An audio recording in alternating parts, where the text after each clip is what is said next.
morning, everyone. I'm Baptist. I'm good with call and response, and so today is a beautiful day.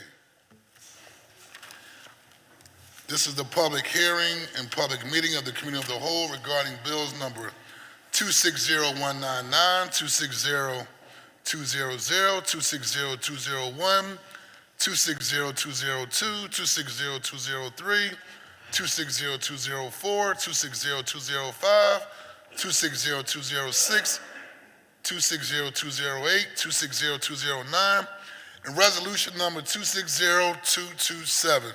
Ms. Lawhead, would you please call the roll and take attendance, please? Councilmember Squilla. Councilmember Gautier. Councilmember Jones. Councilmember Young. Councilmember Driscoll. Councilmember Lozada. Councilmember Bass. Councilmember Phillips. Councilmember Phillips. Councilmember O'Neill. Councilmember Gilmore Richardson. Councilmember Thomas. Councilmember Harity. Councilmember Ahmed. Councilmember Landau. Councilmember Brooks. Councilmember O'Rourke. Council President Johnson. Present. Thank you, Ms. Lawhead. A quorum of the committee is present, and this hearing is now called to order. Ms. Lawhead, will you please read the title of the bills and resolution? Bill number 260199, an ordinance adopting the operating budget for fiscal year 2027. Bill number 260200, an ordinance to adopt a fiscal year 2027 capital budget. Bill number 260201, an ordinance to adopt a capital program for the 6 fiscal years 2027 through 2032 inclusive. Bill number 260202, an ordinance amending Chapter 19-2400 of the Philadelphia Code entitled Hotel Room Rental Tax by providing for an additional excise tax on hotel room rentals, all under certain terms and conditions.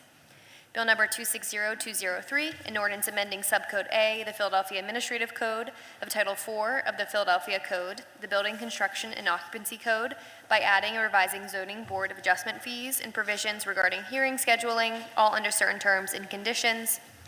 Bill number 260204, an ordinance amending Title III of the Philadelphia Code entitled Air Management Code to modify the amounts of license and permit fees under certain terms and conditions.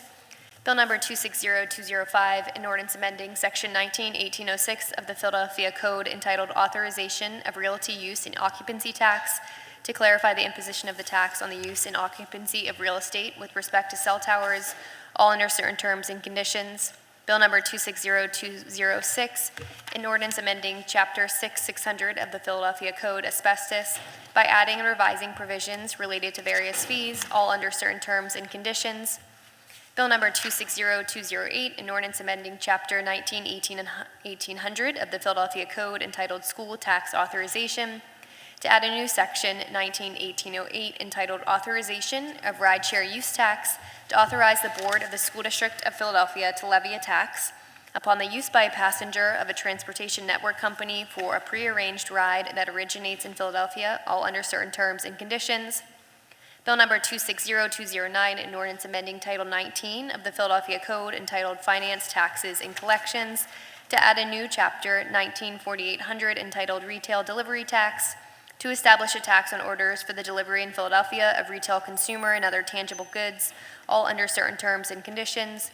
Resolution number 260227, providing for the approval by the Council of the City of Philadelphia of a revised 5-year financial plan for the City of Philadelphia covering fiscal years 2027 through 2031 and incorporating revisions with respect to fiscal year 2026, which is to be submitted by the Mayor to the Pennsylvania Intergovernmental Cooperation Authority pursuant to an intergovernmental cooperation agreement by and between the city and the authority.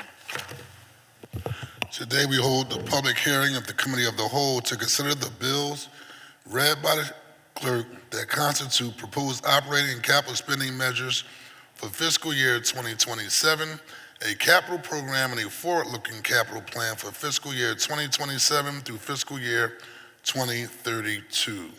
This morning we have scheduled testimony from the Managing Director's Office, and this afternoon we will be hearing from the Office of Homeless Services. Ms. Lawhead, will you please call the first panel to testify from the administration? The first panel to testify from the administration is Adam Thiel, Managing Director. who's also joined by Tara Moore, First Deputy Managing Director, Aparna Palantino, Deputy Managing Director for Capital Projects, Dominic Morales, Deputy Managing Director for Community Safety, Aubrey Powers, Deputy Managing Director for Community Services, Dave Wilson, Deputy Managing Director for General Services, Crystal Yates-Gale, Deputy Managing Director for Health and Human Services, Stephen St. Vincent, Deputy Managing Director for Strategic Initiatives, and Mike Carroll, Deputy Managing Director for Transportation and Infrastructure. Thank you very much. Before we get started, I just want to take a moment to acknowledge Managing Director Adam Thiel and Fire Commissioner Jeffrey Thompson. I want to personally just thank the two of you for your leadership as relates to the Grays Ferry Garage tragedy that took place within the 2nd Councilmanic District. I want to thank all of you for, the two of you specifically, for just being so attentive, making sure that myself and my team was informed thoroughly, and most importantly, the comfort and your leadership that you brought to the South Philadelphia community of Grays Ferry. So I just want to personally just thank the two of you for being there during such a tragic time. I also want to take a moment to acknowledge Basil Miranda, Commissioner of L&I, thank him for his leadership, as well as Aparna Palantino as well. Thank her for her leadership around capital projects, specifically as it relates to rebuild. I also want to thank Michael Carroll and Otis as we continue to make sure Vision Zero becomes a reality and addressing all things regarding pedestrian safety. Just thank you for just being responsive to that process as well. And to the administration team that's here that will be providing testimony, thank all of you for your hard work as it relates to moving the city of Philadelphia forward. And so with that being said, I'm going to ask for Adam Thiel. Just please state your name for the record and begin your testimony. Good morning, Council President Johnson and members of City Council. I am Adam Thiel, Managing Director for the City of Philadelphia. Joining me today are members of the MDO executive team, Tara Moore, our First Deputy Managing Director, Aparna Palantino, Deputy Managing Director for Capital Projects, Aubrey Powers, Deputy Managing Director for Community Services, Dave Wilson, Deputy Managing Director for General Services, Crystal Yates-Gale, Deputy Managing Director for Health and Human Services, Stephen St. Vincent, Deputy Managing Director for Strategic Initiatives, and Mike Carroll, Deputy Managing Director for Transportation and Infrastructure Systems. Also joined by our MDO Senior Director for Communications, Sharon Gallagher, and our MDO Chief of Staff, Brian Clinton, plus many other department and program leaders from across the Managing Director's office. And with that, Council President, we're happy to take questions from you and City Council. Thank you very much. I just want to start off by, one, can your Office of Domestic Violence Strategies give us an idea regarding where we're at in terms of tracking data, our strategy to address domestic violence here in the city of Philadelphia?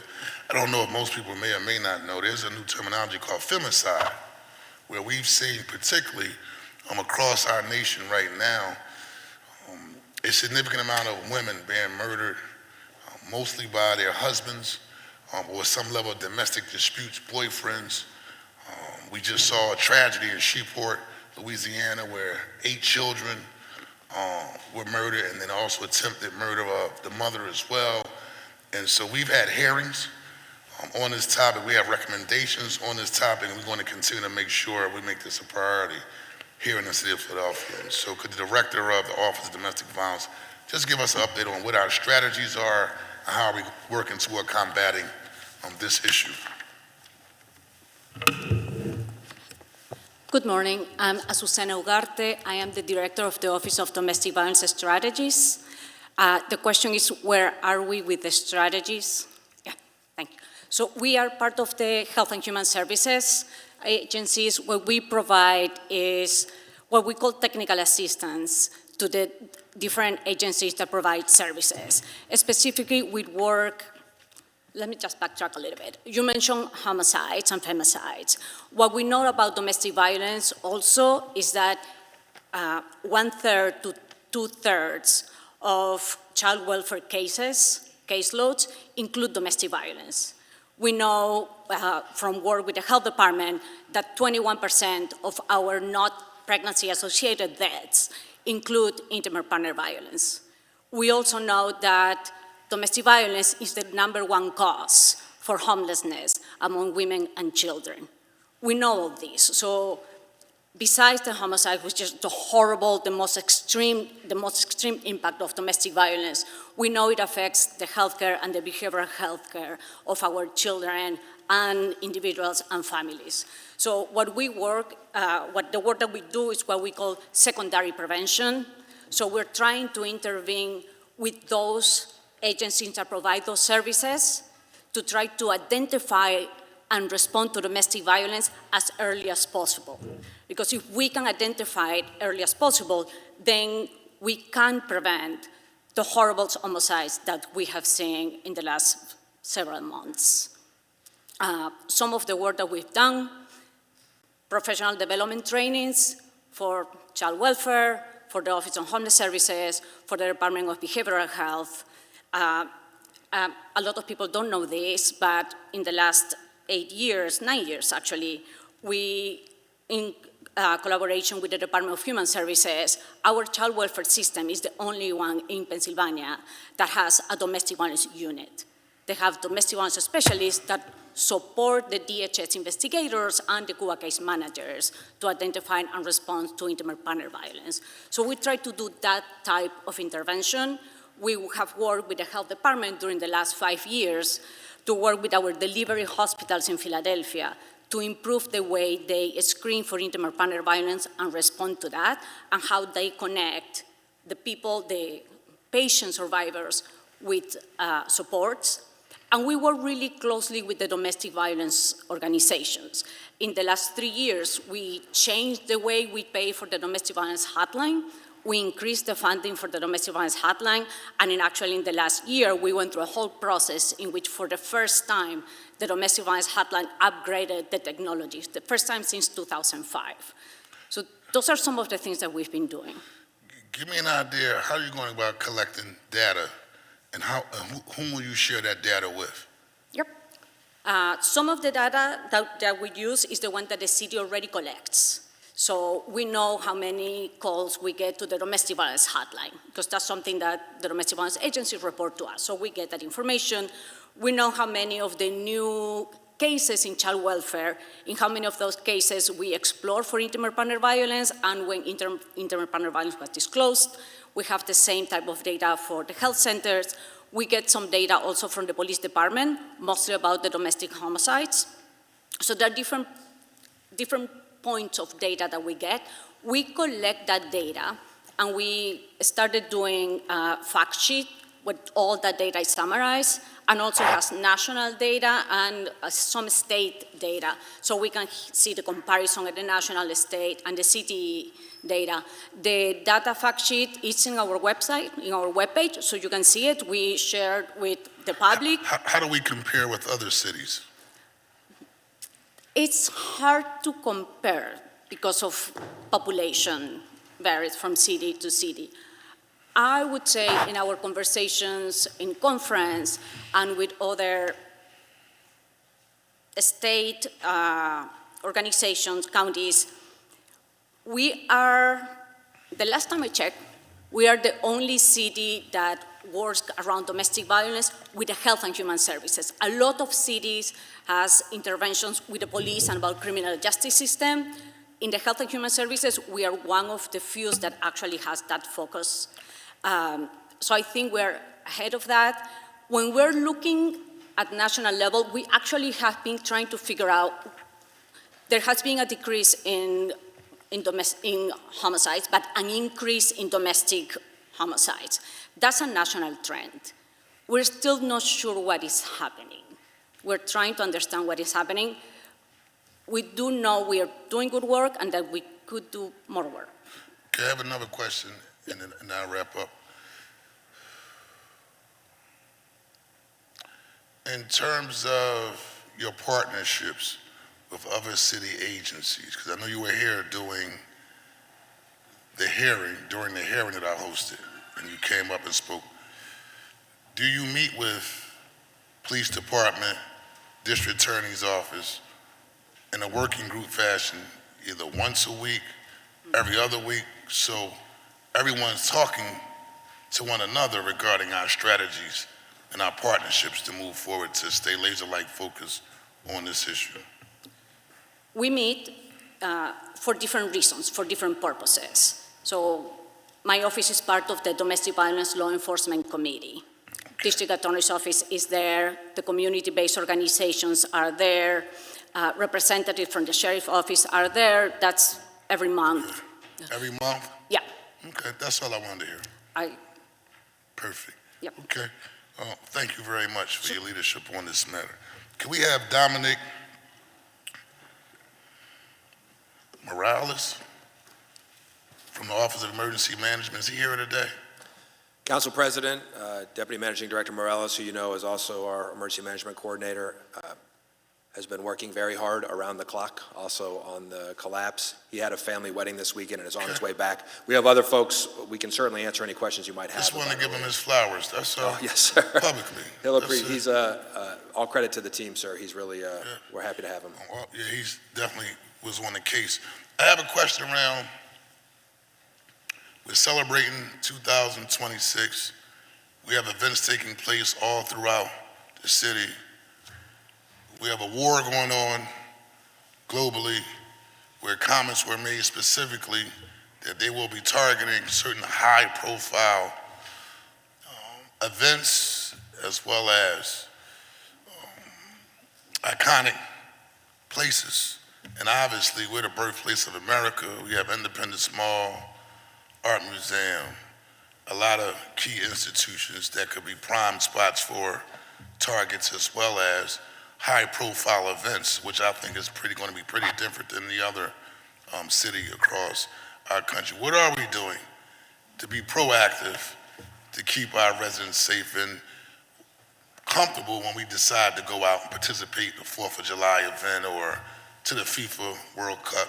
That's the first part. And then also, how are we making sure that when these events do take place, particularly around FIFA World Cup, a lot of immigrants are going to be coming to our city to either watch these soccer matches. Some are already living here, going to come and watch these soccer matches as well as go to our Fan Fest out on Lemon Hill. How are we just being prepared? Because there were statements made out of Washington, D.C. that these particular type soccer matches will be opportunities for ICE agents to come out and to intimidate and harass individuals. So how are we planning for both public safety and also ICE if they decide to come to our city, particularly around the FIFA World Cup? Council President, I appreciate the questions. I'll start in the order that you provided with safety and security.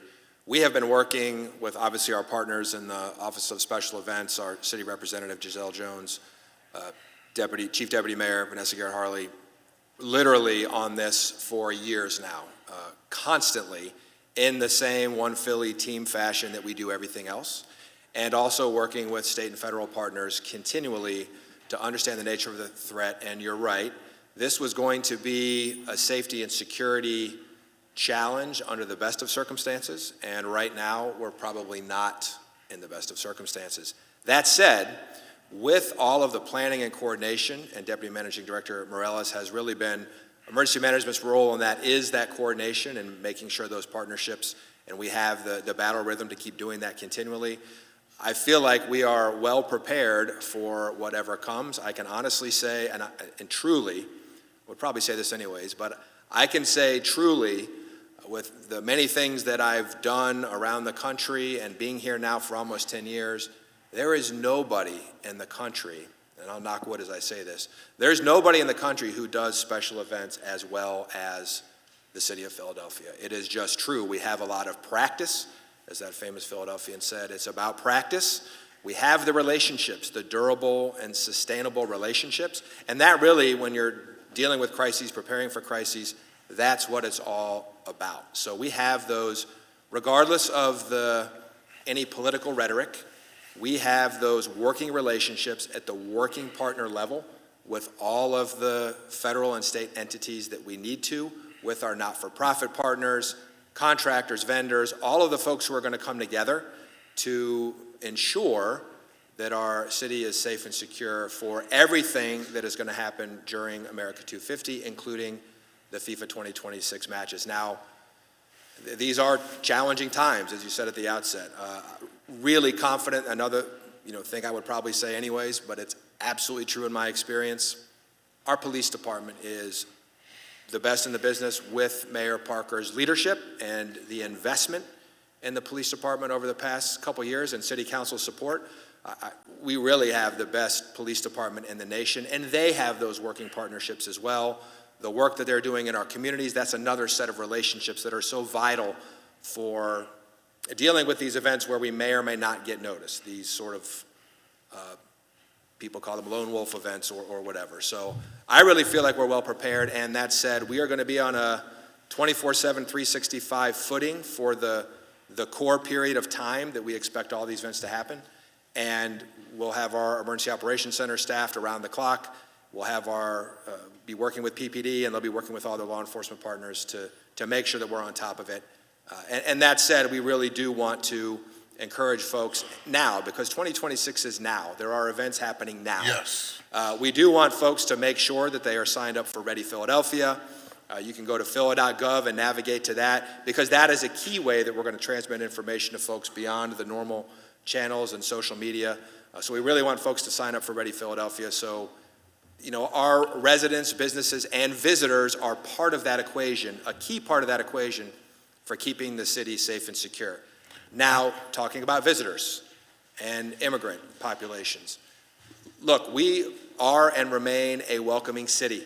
So we know and we want folks to feel comfortable from around the country, from around the world, to come to Philadelphia, see the matches, see other events, enjoy their time here, enjoy Fan Fest on Lemon Hill, all the things that are on offer, all the America 250 events, the 250 plus America 250 events.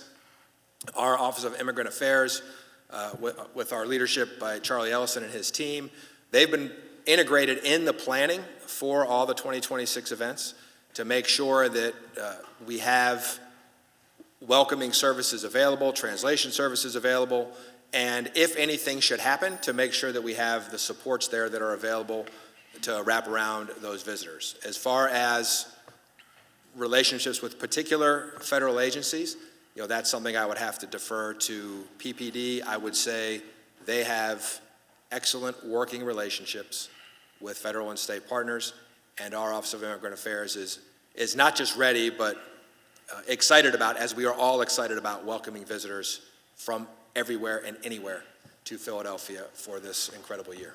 Okay. That's all. Last question. Mr. Mike Carroll, could you join the podium, please? State your name for the record.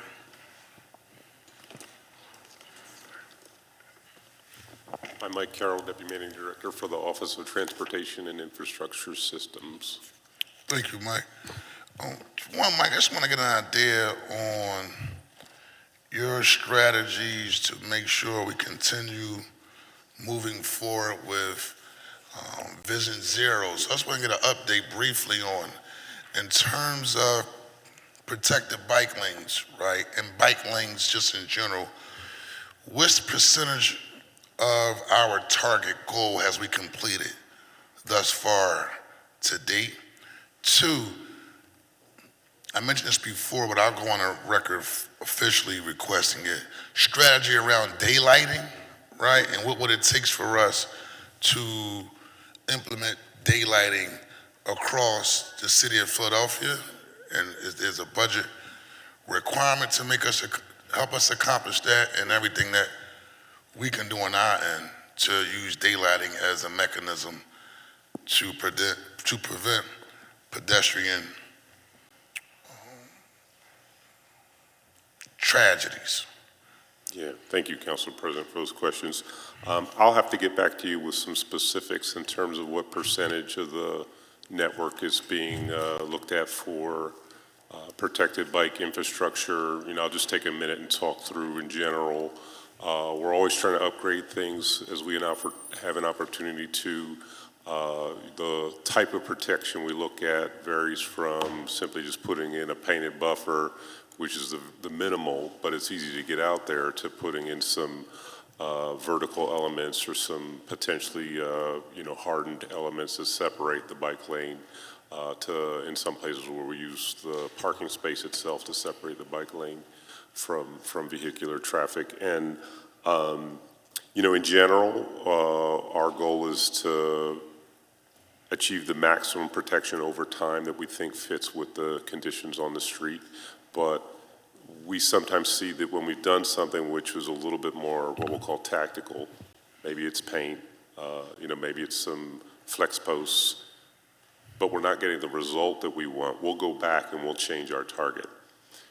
We'll try and identify more robust measures in order to get a little bit further, a little bit higher level of safety and protection for people. So I could come back and we could say, well, we're about 70% where we want to be, just for the sake of argument. And then just based on the data we get in a given year, we may move that target because we understand we need to do more because of what we're seeing on the ground. The measures which involve different assets like the flex posts, like some form of curbing, we have to maintain those things. And so it's not just a question of getting that one project out at one point in time. We need to kind of stand up a maintenance operation to go with that. There's certainly a dialogue we need to have with neighbors. So, this is something that's evolving over time, but I can't say, in our time working on this stuff, working with you, we've made a lot of progress. So I'm proud of the progress we've made, but we do know we have a lot more to do. But we will come back with some more specific information that answers your question directly. Okay. On the question of daylighting, this is a strategy we're looking at a lot more. We're trying to focus it around, sensitive areas to get started with. So we've done this neighborhood safe zone project in a couple places. That's a great opportunity for us to look around things like schools, rec centers, community centers, to identify specific points, working with communities where the daylighting will make a difference. Working with streets department, we've expanded that to locations, corridors where we're doing other forms of safety projects. I think we have right now, as you know, in the budget about $5 million to do Vision Zero projects. From what I understand, for something around $10,000, we can usually do most intersections implementing some form of daylighting. We like to consider opportunities, as you know, the mayor's very much about not just safe, but clean and green. And we want to look for a chance to put in something nice that makes the intersection look nice. It could be a planter, it could be some painting on the street, it could be some things that really spruce up the streetscape. So that's something we want to incorporate into this project. It's not just about safety, but giving folks a sense of community. That actually adds a lot to the appeal and makes these conversations with neighborhoods a lot easier. Has there been any conversation with private institutions, do public-private partnerships to help write off the cost, since it's a part of beautifying the city? That's a huge win for us when there's a neighborhood association or friends of type groups that step forward. There's a few challenges that need to be solved for that. We want to make sure that if this is something that's being promoted by that friends group, or they're sort of asking us to put it in there, again, that there's a way to make sure this stuff stays in nice condition, especially these elements that add an aesthetic appeal. We want to make sure, for example, planters don't turn into trash bins. We want to make sure that the plants are cared for. So reaching agreement sometimes is a case-by-case conversation with these entities and figuring out what their capacity is, helping to build that capacity. So what can I expect an overall comprehensive strategy for the city, at least to get started? Not saying you have to do every intersection across the city of Philadelphia at one time, but you might have your high priority areas where we see tragic deaths or where there needs to be slow calming measures. The mayor asked us in this past year to identify a number of corridors. I think it was like 20 corridors that we were going to look at. The strategy's coming together on that, so there's already some documentation we might be able to provide. So could you get that to me at the earliest convenience? And then last but not least, I know expanding Indigo bikes is part of your strategy as well. I talked to you briefly about this, but I want to follow up, just stay on top of it. Can we engage in some type of rebate program like they have in London, where individuals who do engage in borrowing their bike system isn't called Indigo, but they have a bike share program where you can get a rebate based upon your usage of the bike. How can we implement something like that here in the city of Philadelphia that will encourage more individuals Yeah, who that want to go is biking? a very interesting idea. We started doing some business planning around those types of ideas. We're not quite done with that yet, but we'll get back to you with an update on those conversations. All right. That's all I have, and I want to thank also joining us is the Commissioner of Parks and Recreation, Ms. Sue Slauson. Thank you for joining us. Thank you for your hard work and for being here today. With that being said, the chair recognizes the council member, Majority Whip, Isaiah Thomas.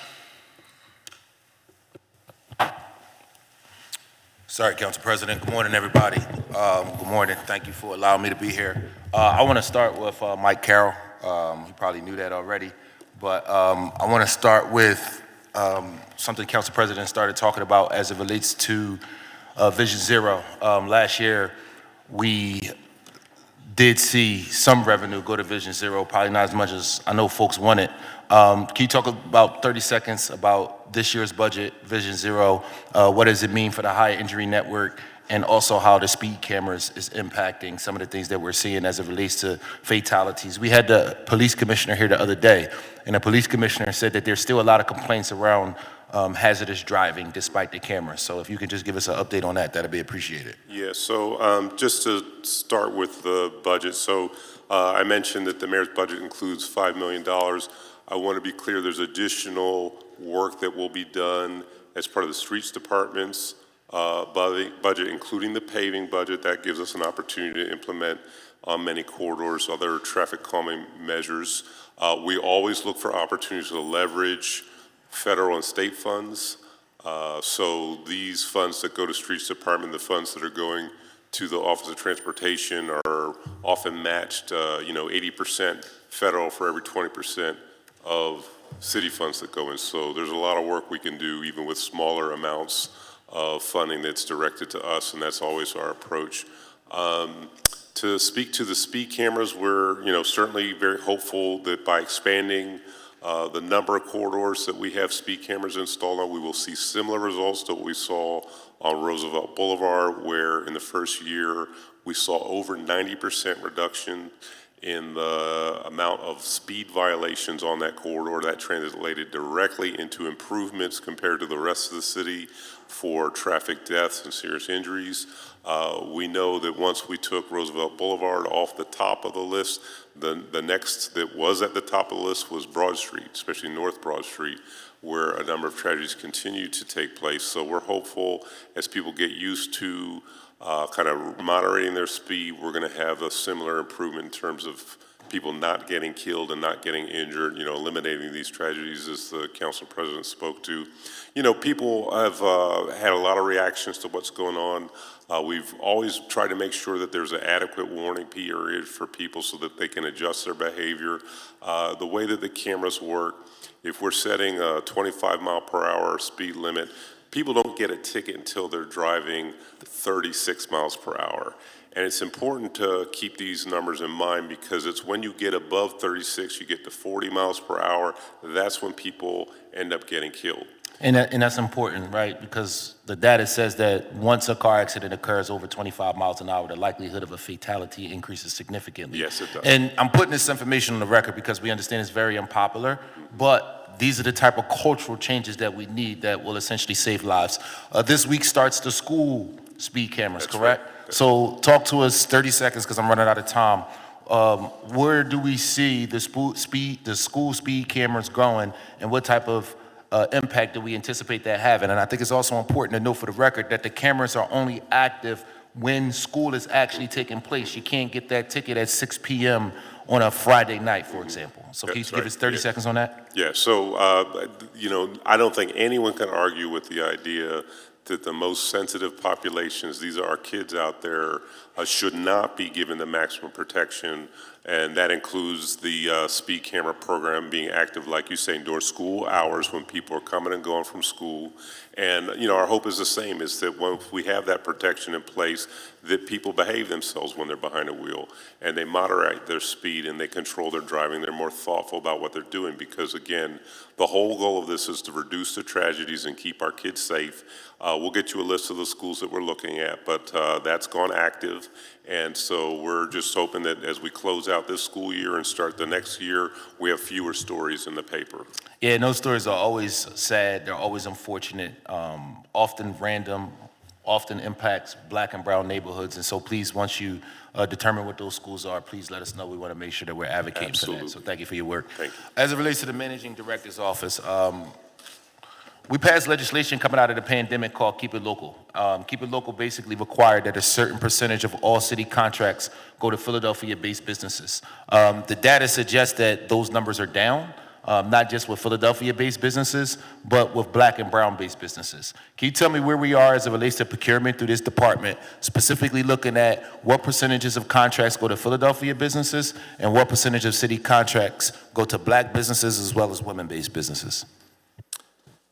Council member, appreciate the question. With the transition now with our reporting to small and local businesses, we'll have to get back to you with those specific numbers.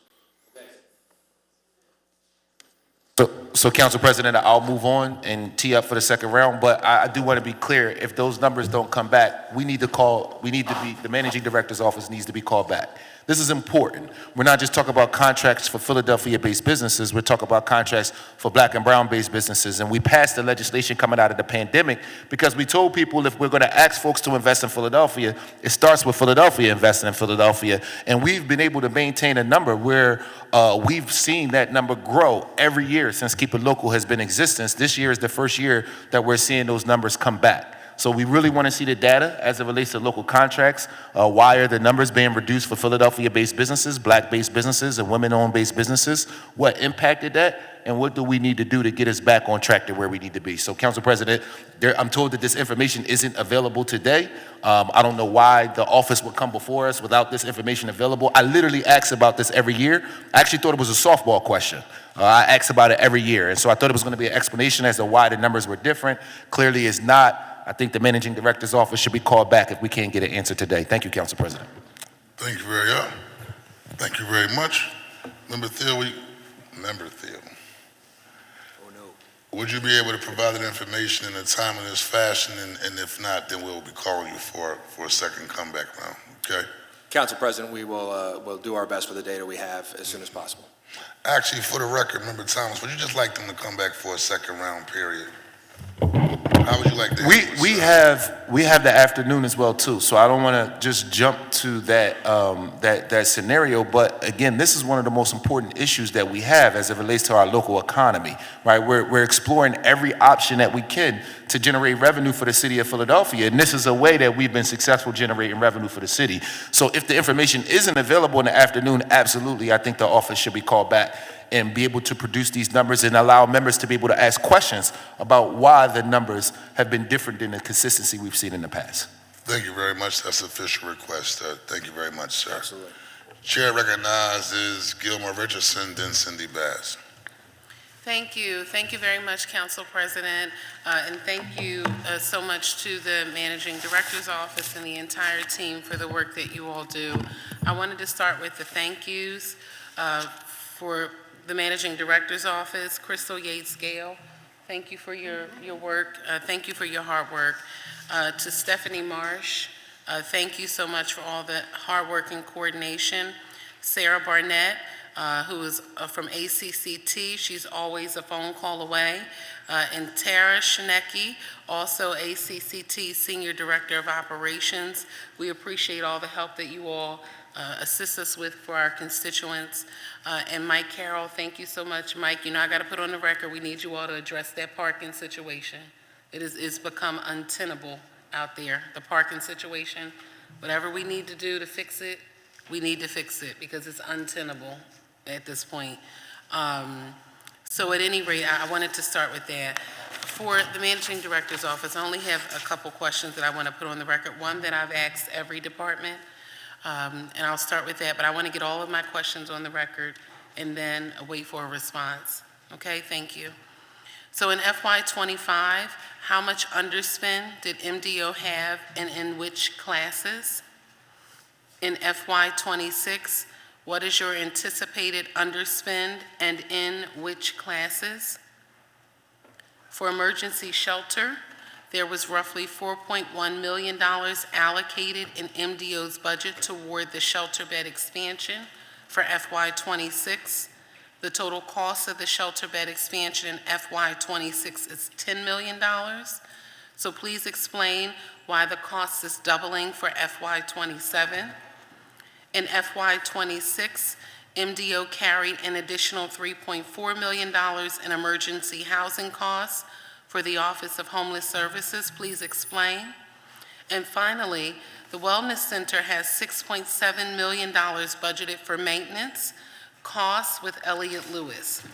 All of the OHS emergency housing maintenance funding with U.S. facilities is $2.8 million. Please explain why there is additional dollars allocated towards maintenance at one facility when there are dozens of OHS emergency shelters. Thank you.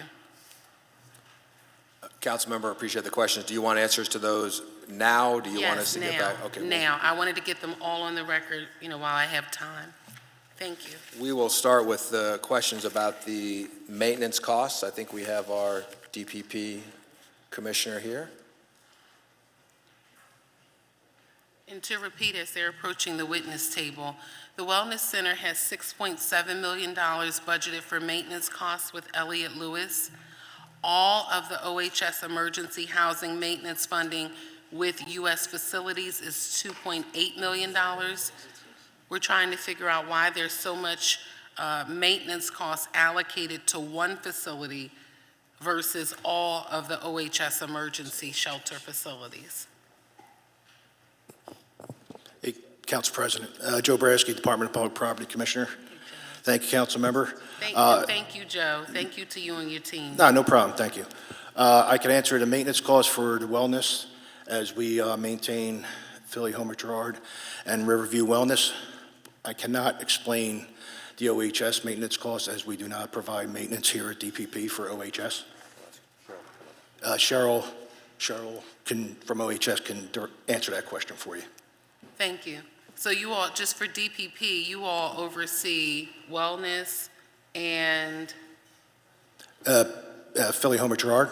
Philly Home at Gerard. Okay, DPP is wellness and Philly Home at Gerard.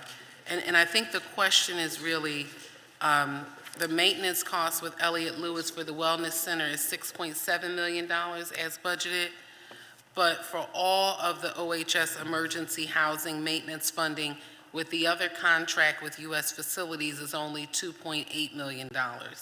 So the difference. Okay, I will let OHS, I don't know as far as what they include in their maintenance costs. Sure. So I'm not going to answer for them. Yes, sir. Okay? Yep. Thank you.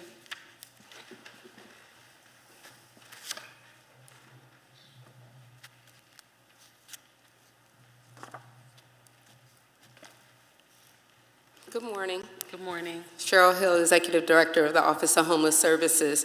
Some of our maintenance is actually supplemented by city employees, so that could attribute to the difference, but without knowing the DPP budget, I wouldn't be able to explain all of the differences. So what you're stating is, and I hear the bell and I want to honor the clock, but what you're stating is that some of our OHS emergency housing maintenance happens via city employees? Yes. Okay, and so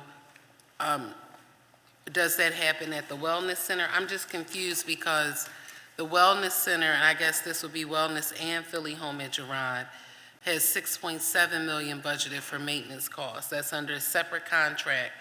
But all of the additional OHS emergency housing maintenance funding is only $2.8 million.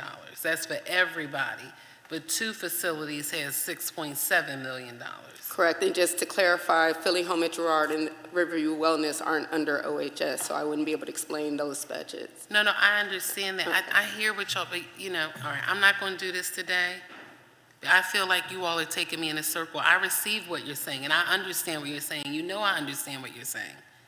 But I'm trying to ask for clarification in the contracts. And I understand that you can't answer it. Maybe everybody can answer it together, which is why I asked, because it's under MDO. It's not technically under your budget. I hear what you're saying. I don't want you to think that this is adversarial at all. It's not. It's simply a question. It's under MDO. The Wellness Center has $6.7 million budgeted for maintenance. You all are now saying that that's technically DPP, and it's Wellness and Philly Home at Girard. But OHS has, I guess, the rest of the contracts? I'm just asking for clarification, that's all. Councilmember, we really do appreciate your detailed questions, and we will come back with a detailed breakout. Part of this is because the security guards are we have security in one contract and not another.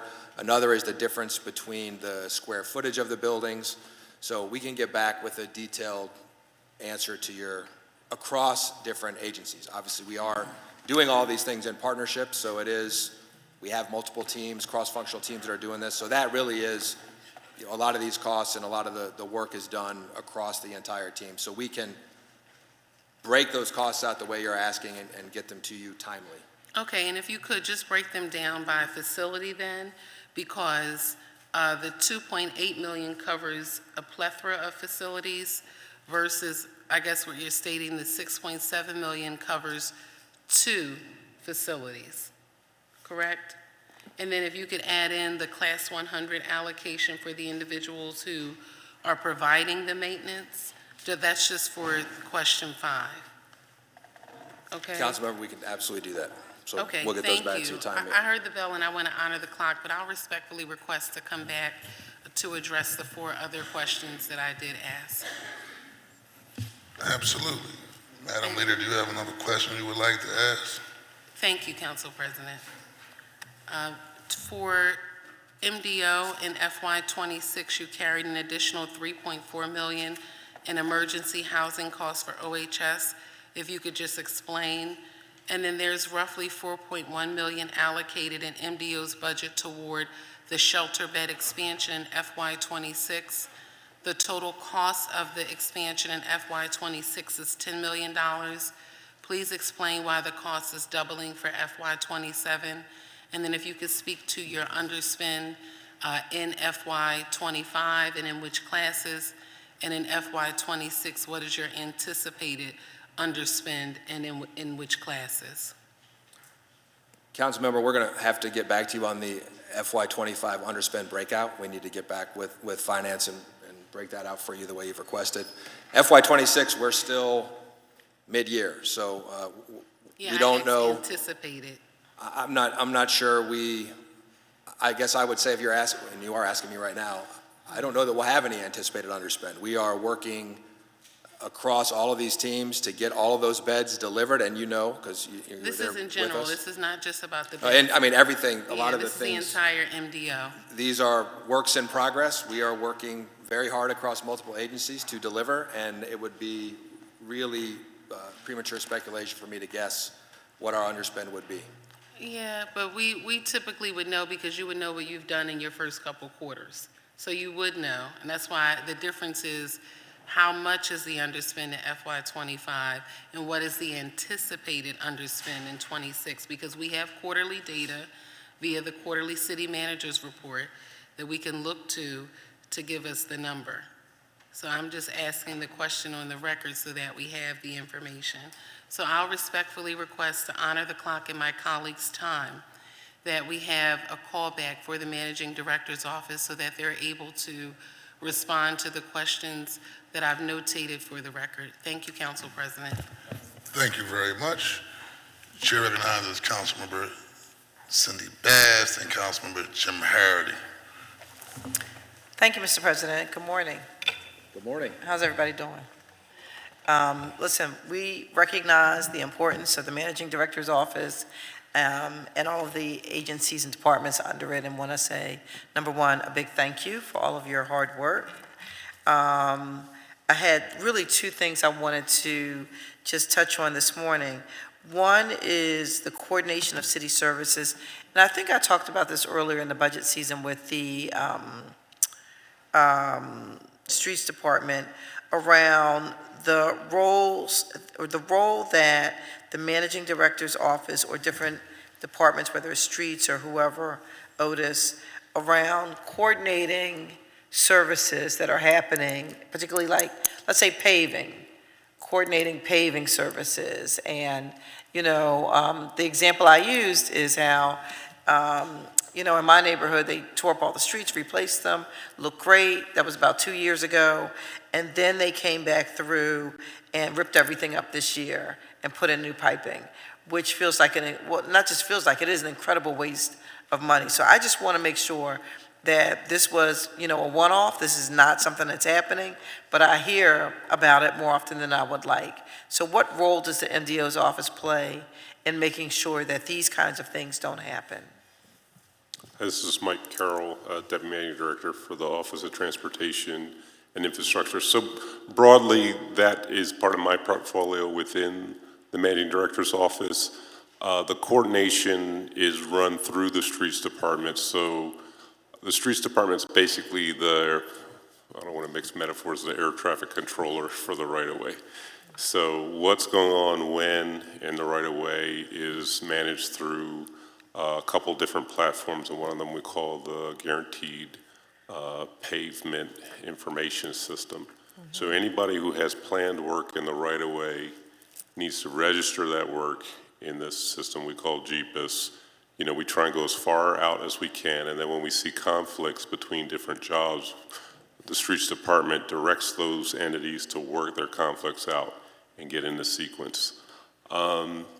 A while back, we put together what we call a pavement moratorium, and it was modeled on what PennDOT does, where we would impose a cost on a utility to come back and dig up a street within a period of time that was too close to the pavement of that street or the restoration of that street by another entity. And the purpose of that was to disincentivize what you're talking about, where one contractor would come in right after another.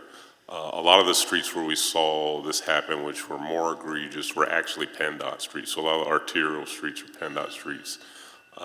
We've got some lessons learned, I think. We're about 3 or 4 years into this process. Okay.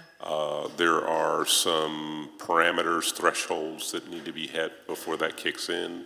For certain kinds of work, and in particular for a lot of the work that the Water Department does or PECO's engaged in, their plans change over time. And because there's a sequence that you're trying to hit, or there might be some emergencies that took place, which changes their capital program, it just can't be helped that they're going to come in sooner than expected. I get it when it can't be helped, but in this case, I know that it could have been helped.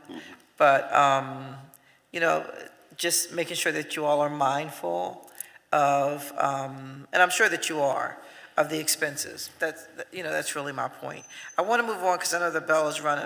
I just want to ask one quick question, if I have a quick second, around ACCT. And we did our backyard breeding moratorium earlier this year, which is great, but we know that ACCT still is quite overrun with intake with dogs and cats. And I was hoping that we could, tell us where we are. Tell us where we are as a city in terms of, providing the care and shelter. We have served about 20,000 pets in the last year. And so can you help us get an understanding of where ACCT is right now? We'll ask Sarah Barnett from ACCT to come answer those questions in specifics. Okay. And also my other question is the budgetary request matching the need to address this issue?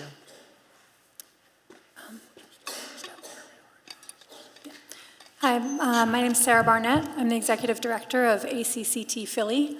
And to answer the first question with where we are numbers-wise, I would love to say we're in a great spot, but we're not. We've seen a 17% increase in the animals coming in the first quarter, so about 4,400 dogs and cats. For some context, since we've been open since 10 a.m. this morning, we took in 16 animals, dogs, cats, and a 6-foot boa constrictor. Wow. And last calendar year, we had an 8% increase in dog intake. And that's really huge for us because of both the space needed, but also the resources needed to care for those dogs. So our intake last year was about 7,430 dogs, and this year we do expect to surpass 8,000, and definitely go beyond that 20,000 animals that we helped last year. For the 4,400 animals that were taken in this year so far, were they dogs or cats or a mix, primarily overall? So it's and I should specify that's January, February, March, so the first quarter. Yeah. And it's, I would say it's 2/3 cats, 1/3 dogs with like a very small, about 200 or so non-dog and cat animals. Okay, all right. And is your budgetary request reflective of the financial need that's required to address this issue? Because this is an issue that we can fix. This is not something like, we have some departments that are, you know, the need is large, the problem is, you know, ginormous, and fixing it is much longer and much more complicated. I feel like this is something that's really fixable, because it wasn't that long ago that it was fixed. Back before the pandemic, we didn't have this sort of intake, this sort of, you know, budgetary requirement. So, you know, is this something that we're putting in the budget, a number that's going to fix this? Councilmember, we've continued to invest in ACCT over the past 3-1 Philly budgets. Yes. This year, $129,000 increase for labor costs. Is $129,000? $129,000, and that's for labor contract cost increases. From a macro perspective, we are definitely continuing to monitor the intake and monitor those numbers and look to the future at whether or not this is something that is going to change, or if this is going to remain the new normal. Well, I don't think we need to really look into the future, because we have the present and we have the past. And when we look at where we are from 2020 to 2026, or actually say 2020 to 2025, we see what the trend is, we see what the numbers are. So we should have a pretty good idea by now of what it takes to fix this problem and get us back to where we were. And I don't think a $129,000 increase is going to fix this. I don't think that it's going to come nearly close enough. So I'd really like to see a much more concerted effort and financial planning to fix this matter. Thank you, Councilmember, and I will, Sarah's better to do this than I, but I will repeat that this is another area where we certainly can use help from our residents in adoption and being part of this, and then not, you know, if you're going to, to think about all the options and to be cognizant of this. But we will continue to work with ACCT through the budget process every year, and I would expect to continue to invest as we have. Okay. It doesn't feel like the need is being heard, but I would appreciate, as we continue these conversations, maybe a possible review by the Managing Director's office and looking back at how can we fix this issue, or even come close to it. Because $129,000 is just not going to get it. So, thank you, Mr. President. Thank you very much. Chair recognizes Councilmember Jim Harity, then Councilmember Brooks, Landau, Ahmad, O'Rourke. Thank you, Council President. Good morning, everyone. Good morning. For the sake of time, I'm going to ask my questions. I'm only going to do a few of the ones I have for now and see if we get back in the second round or whatever we decide to do. All right, first off, your testimony states that the Chinatown Stitch project is on track to move forward with private funding. Under this arrangement, who oversees the project and the use of the funds and the selection of contractors and consultants? That's one group of question. And then the FY27 testimony shows Riverview's FY25 occupancy rate is only 58% with a goal of 75%. But the FY27 target jumps to, I'm sorry, it was FY26, FY27 target jumps to 80%.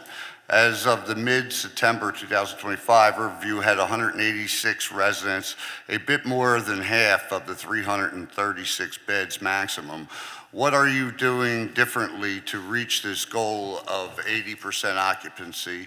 How many have successfully completed the year-long program without leaving early? How long has the average stay been? Can you tell me about how last year's budget allocation to combat the opioid epidemic was utilized?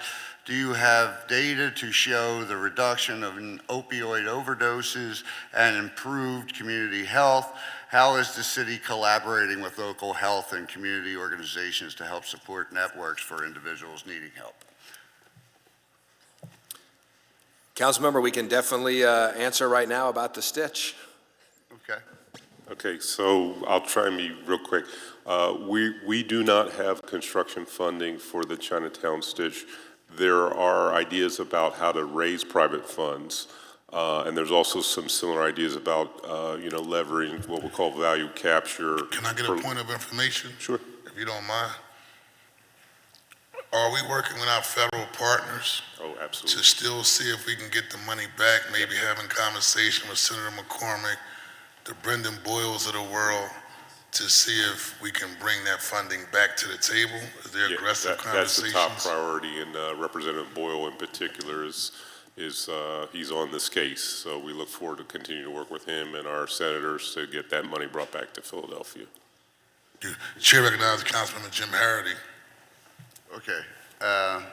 So we don't have the funding. We're looking for other options. We have design funding, but to answer your question, when the design's done, and probably in a few years we do start the construction, this is almost certainly going to be procured through a public entity, likely PennDOT. So they'll go through the same process they do. They tend to bring in contractors through a low bid process, and we've got a lot of contractors you're familiar with who will probably be competing for that work. Okay. How about the Wellness Village questions?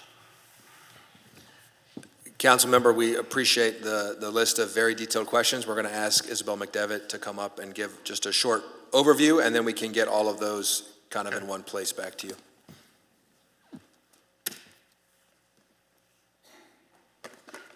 Good morning.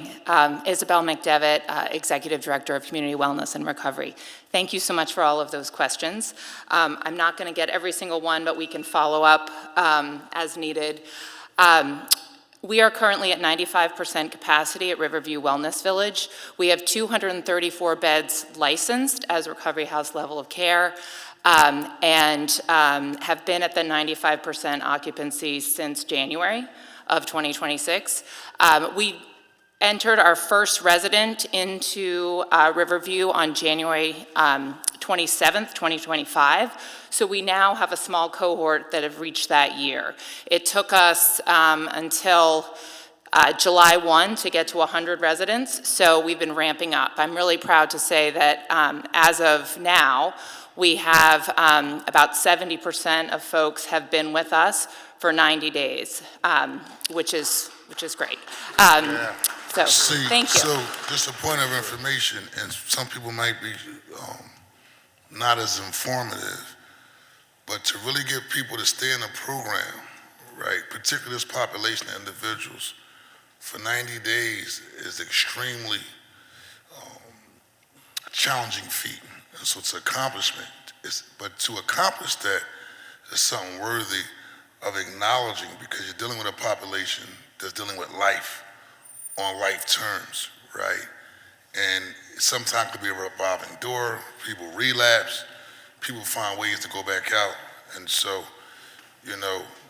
we know you have a job to do from time to the administration, and we have a job to do, but I do want to get credit where credit is due, particularly in this particular area, because it is not an easy area for having a person that want to stick and stay when it comes to doing this type of work, and it's easy to go back out into the streets if you land a proper wraparound support services.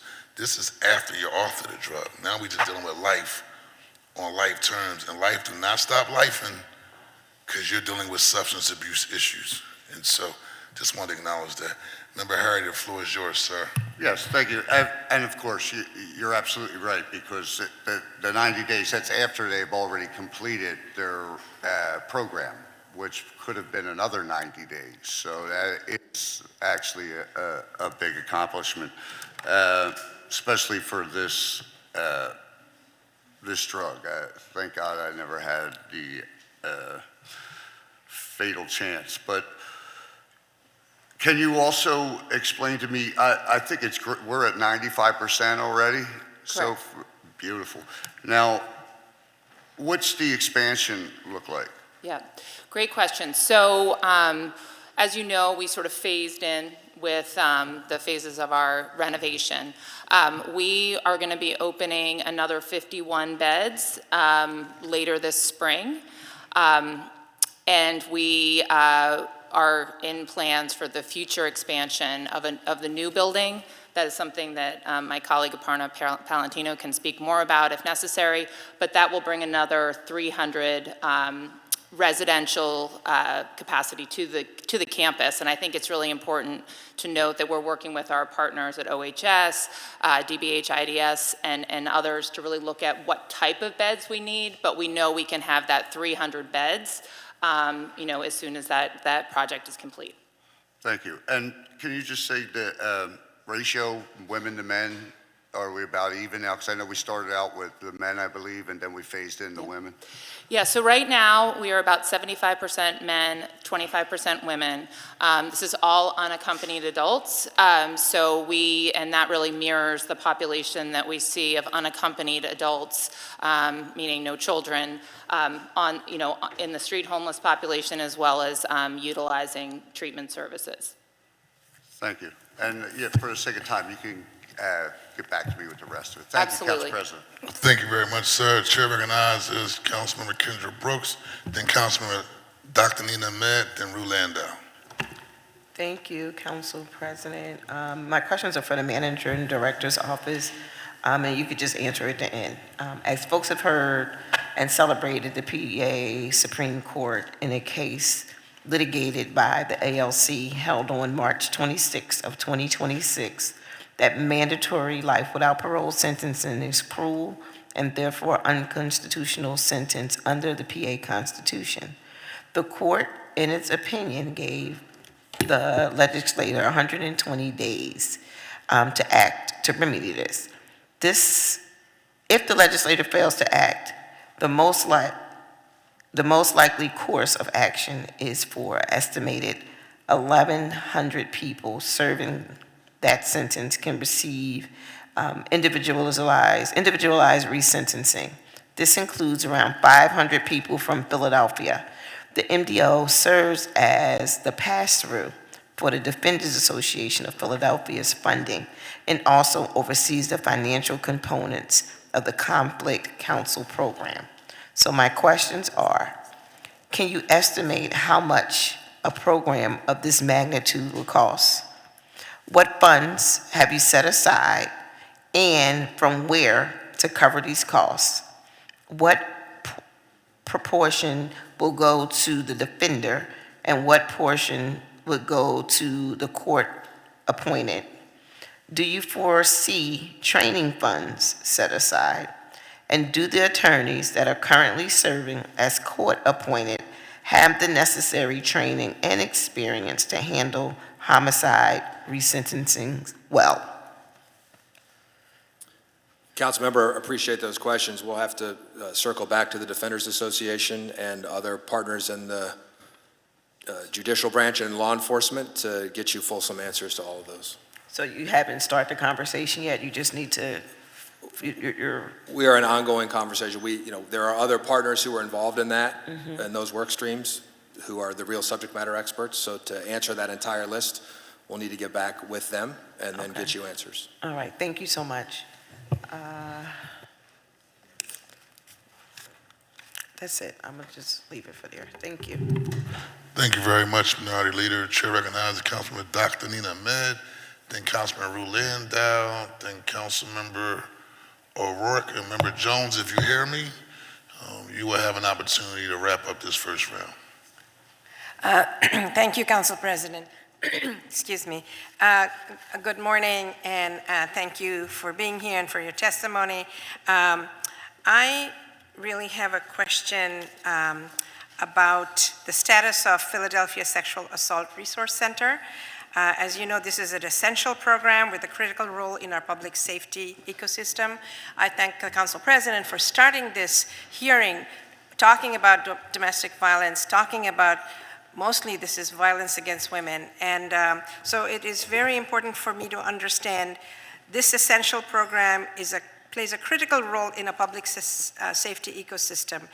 And I saw from your budget detail on page 18 that last year appropriation was $167,334, and there was no additional appropriation at least listed. There's a completely empty blank line going down. And I recall the mayor saying she was going to do $300,000. So I wondered where that's going, how we're looking at this, and most importantly, how are we going to handle this PSARC, because Drexel University is saying they won't be able to do this anymore as of July. So we don't have a lot of time, and this is an essential public safety issue, a public health issue, and we really need to pay a lot of attention. So I want to hear from you where that $300,000 that the mayor said is going, why your entire budget page on 18 has no detail on the proposed 2027 budget. It's all blank, so I don't quite understand where to look for this. Good morning. My name is Crystal Yates Gale, Deputy Managing Director, Health and Human Services. Good morning, Councilmember Ahmed. We know, as you know, how important the Philadelphia Sexual Assault Response Center is, and there is a transition from Drexel to TBD, meaning we have an RFP that we're planning to put out to do those services, but those services will be included in the Department of Public Health's budget for fiscal year 27 because we do see it as a public health issue. For fiscal 26, Managing Director's Office covered it, but that full amount of money will be in the Health Department's budget. And what is that full amount? I will get back to you with the number. I don't want to quote a number that I'm not positive of, but I'm pretty certain it is the $300,000, but I'll definitely get back to you with it. And so the RFP is for that complete $300,000? Yes, the RFP is for that. As you are also aware that some of the money that will take care of PSARC comes from the Victims Fund, so some of that money is reimbursable. We don't know what that dollar figure is today, but some of it is reimbursable. And I also want to alert you about the need for SANE nurses. They're trained, specially trained nurses, so whatever, I don't know what the RFP is going to look like, but we need to have a dedicated space, we need to have dedicated people, we need to make sure the reimbursement, but that PCCD does not cover all the activities that are needed to serve our clients. So I want you to be very detailed in how that money is coming down. And the fact that we haven't paid attention to it is a travesty, in my opinion, that the city of Philadelphia really has not been engaged in this space, and we left it up to a hospital. And we need our hospitals to pay into this as well, because they are required by law to give these services, and they have nicely just said, oh, the same nurses from Drexel will do it. So I want to know how we're holding them accountable, what they are putting into this pot, how we need attention to this matter is really what I'm getting at. So I look forward to getting more details from you as to what this is. Council President, I'll hold my questions for you're going to have a second round, right? Yes. Second round, I'll just hold my questions for after that. lunch. Thank you so much. Thank you all. You're welcome.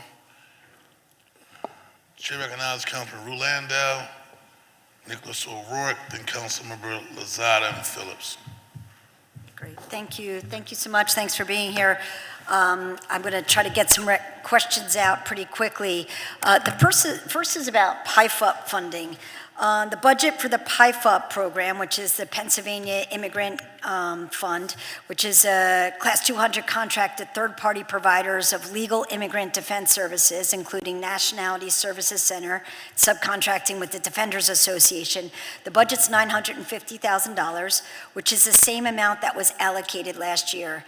Looking at the past year of expenditures, particularly considering the expected increase in need for legal defense and deportation proceedings, given the Trump administration's commitment to ICE raids, deportations, and illegal detainers, was the $950,000 sufficient last year, and what analysis was done to project the expenditures this year to know that whether or not $950,000 is sufficient this year? Councilmember, appreciate the question. The 900,000 was sufficient, and then going forward, that's something that we are trying to track along with many other people on a daily basis. So we are constantly watching that, and if it's not sufficient, then we would be back to City Council at some point. Thank you for that. I also want to ask some questions about language access. Can you speak to the status of each agency's language access plans, which we know are required under the code? Do you know when they were last updated? That's a first start. I'm going to start there and move on. Sorry, I have more. Councilmember, I think at that level of detail, it's a lot of agencies. We probably would want to get that back to you.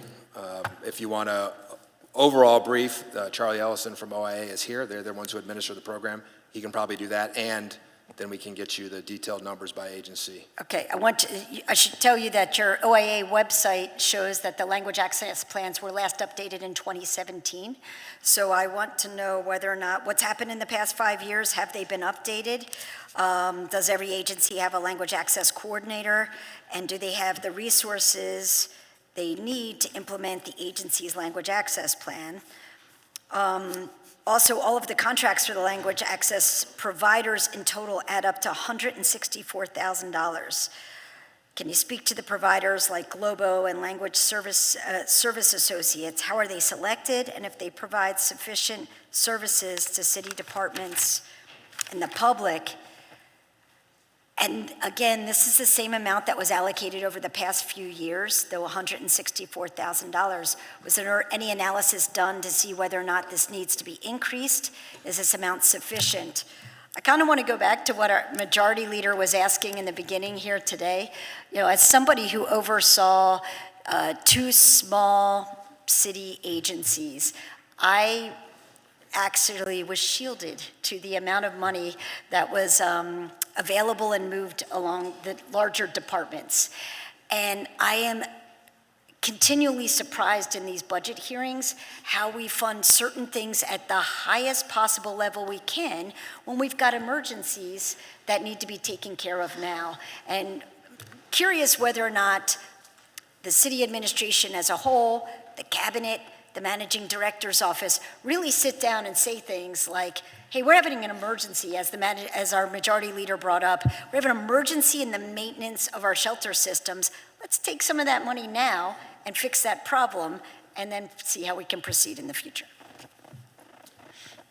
Councilmember, I can assure you that we have those conversations constantly. There are a lot of priorities, a lot of things that need to be done, and always seemingly finite and challenged resources, which I think is why you see in this proposed budget, Mayor Parker really putting that on point and tackling some of these major issues, and also offering other revenue streams potentially to ensure that we can address more priorities, because you're right, we hear from everybody about all the things that need to be done. Going back to your questions relevant to language access, I do have Charlie Ellison here. I think he can give you a brief overview. You asked a lot of important and detailed questions. And also, language access program is funded at the department level as well, so that's not just in the MDO roll-up. But I can let Charlie give you, he's really been, to your point about the website, Charlie is still relatively new to the city, not new to this work, very committed to this work, and we have him. One of the reasons we're really happy to have him is he is ensuring that we are getting all of that to the right place with the available resources, and then we'll continue that conversation. Charlie. Yeah, Charlie Ellison, I'm our Executive Director for our Office of Immigrant Affairs. Councilmember, your specific questions about language access plans, we know we have a little bit of work to do there in partnership with every city office and agency across the city. The plans that exist are solid. Offices put a lot of time and resources to doing them initially, but we do owe some updates all around. We are looking at we have a new staff member coming on board at OIA, a language access program manager, who will specifically help our language access director take a look at some of those most outdated plans and the ones most in need of updates. Most of those plans, though, are not nested within MDO. They're actually other city agencies and departments that we will work in partnership with. With regards to the contracts, we actually have all 4 of our language access contracts out to bid right now. We're in the final stages of the RFP process, so I can't give too many details there, but we did a very thorough evaluation to ensure that Philadelphians are getting the meaningful access to language services that they deserve and that we are by law obligated to provide.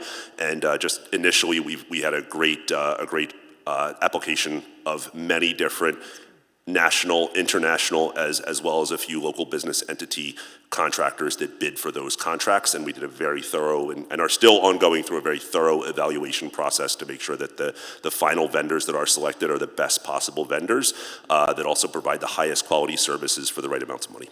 Excellent, thank you.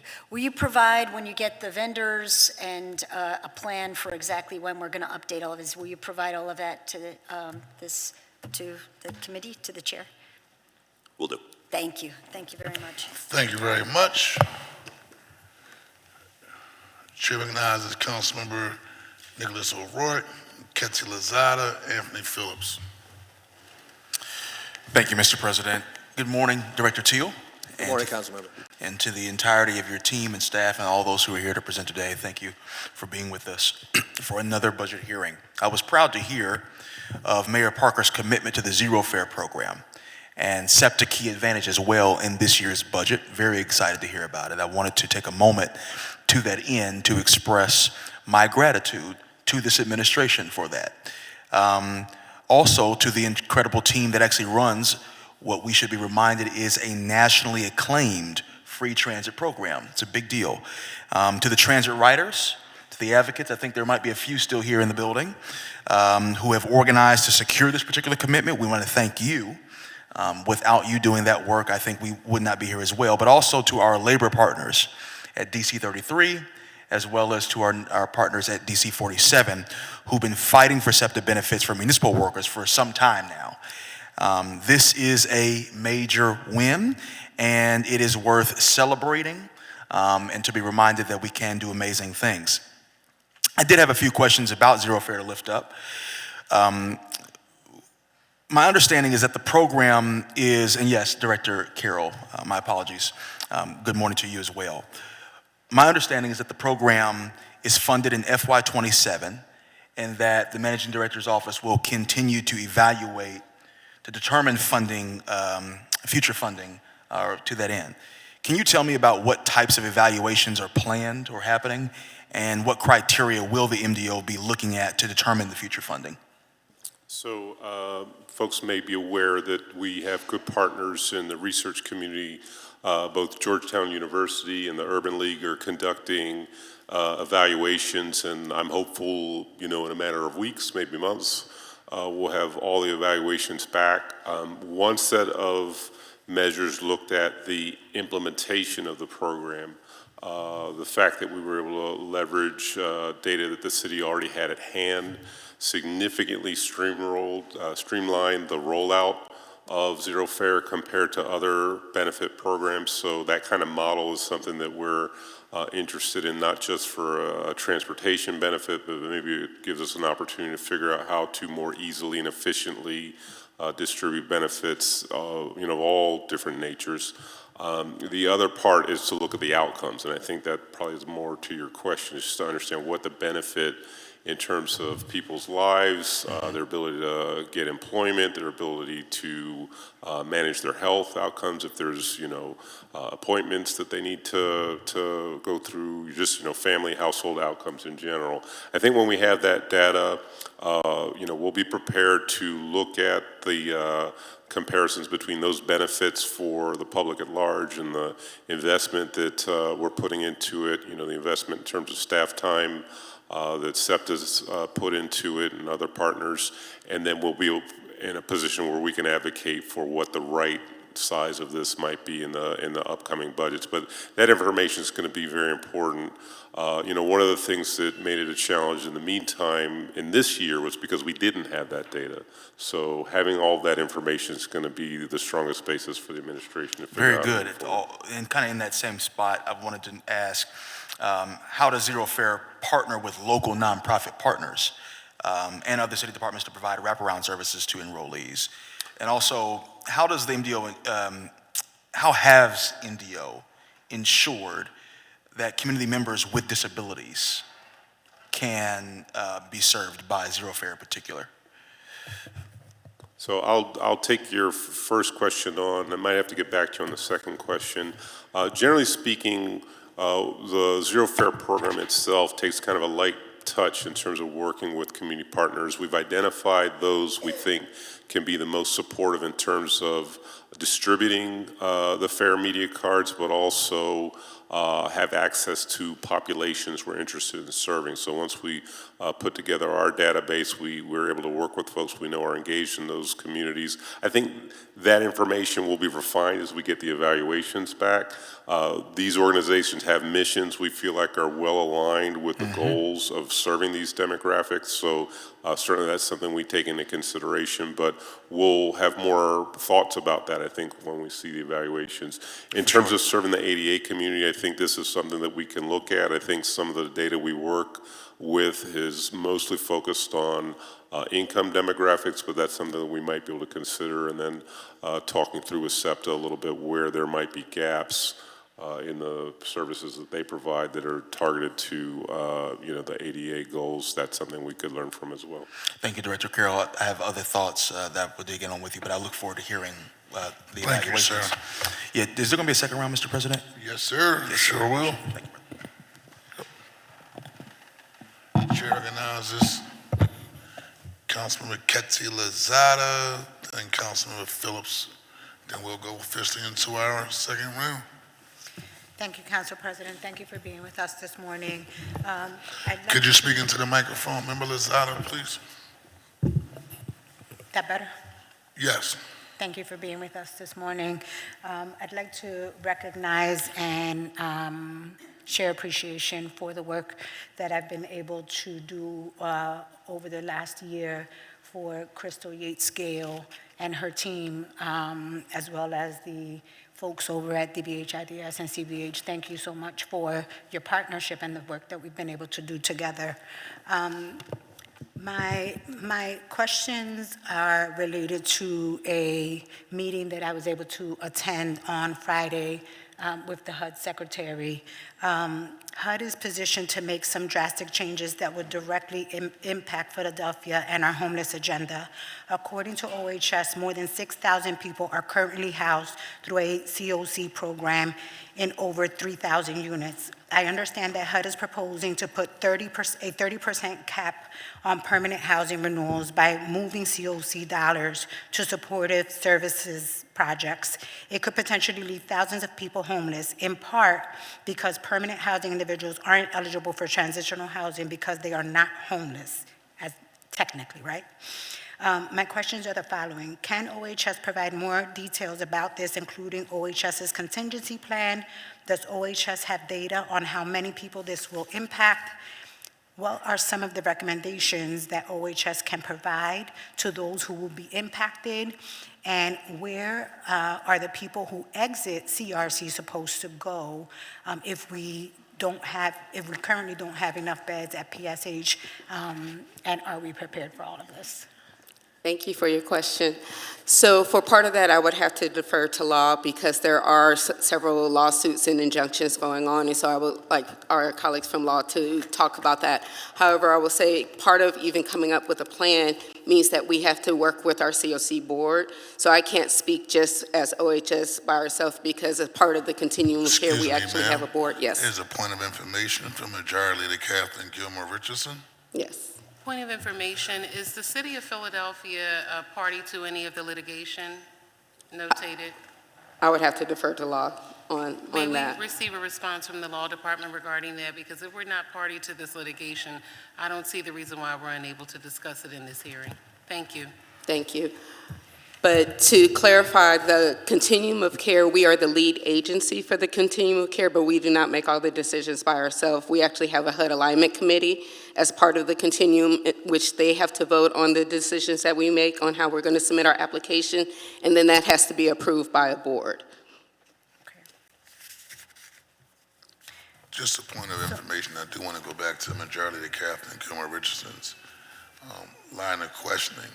And so we're officially requesting Managing Director Adam Thiel that the Law Department provides the chair, members of council, official response as to if we are or aren't a party to the current litigation, just for the record. Council President, understood, and we'll work with law to get that brief. Thank you very much, sir. Member Lozada? Thank you. Chair acknowledges, excuse me 1 second. Member Kathleen Gilmore Richardson? Apologize, I'd just like to make an inquiry during the hearing. If we are able to receive that response from the law department during this hearing, that would be helpful to the questions that Councilmember Lozada is asking, because I'm curious as well. Thank you.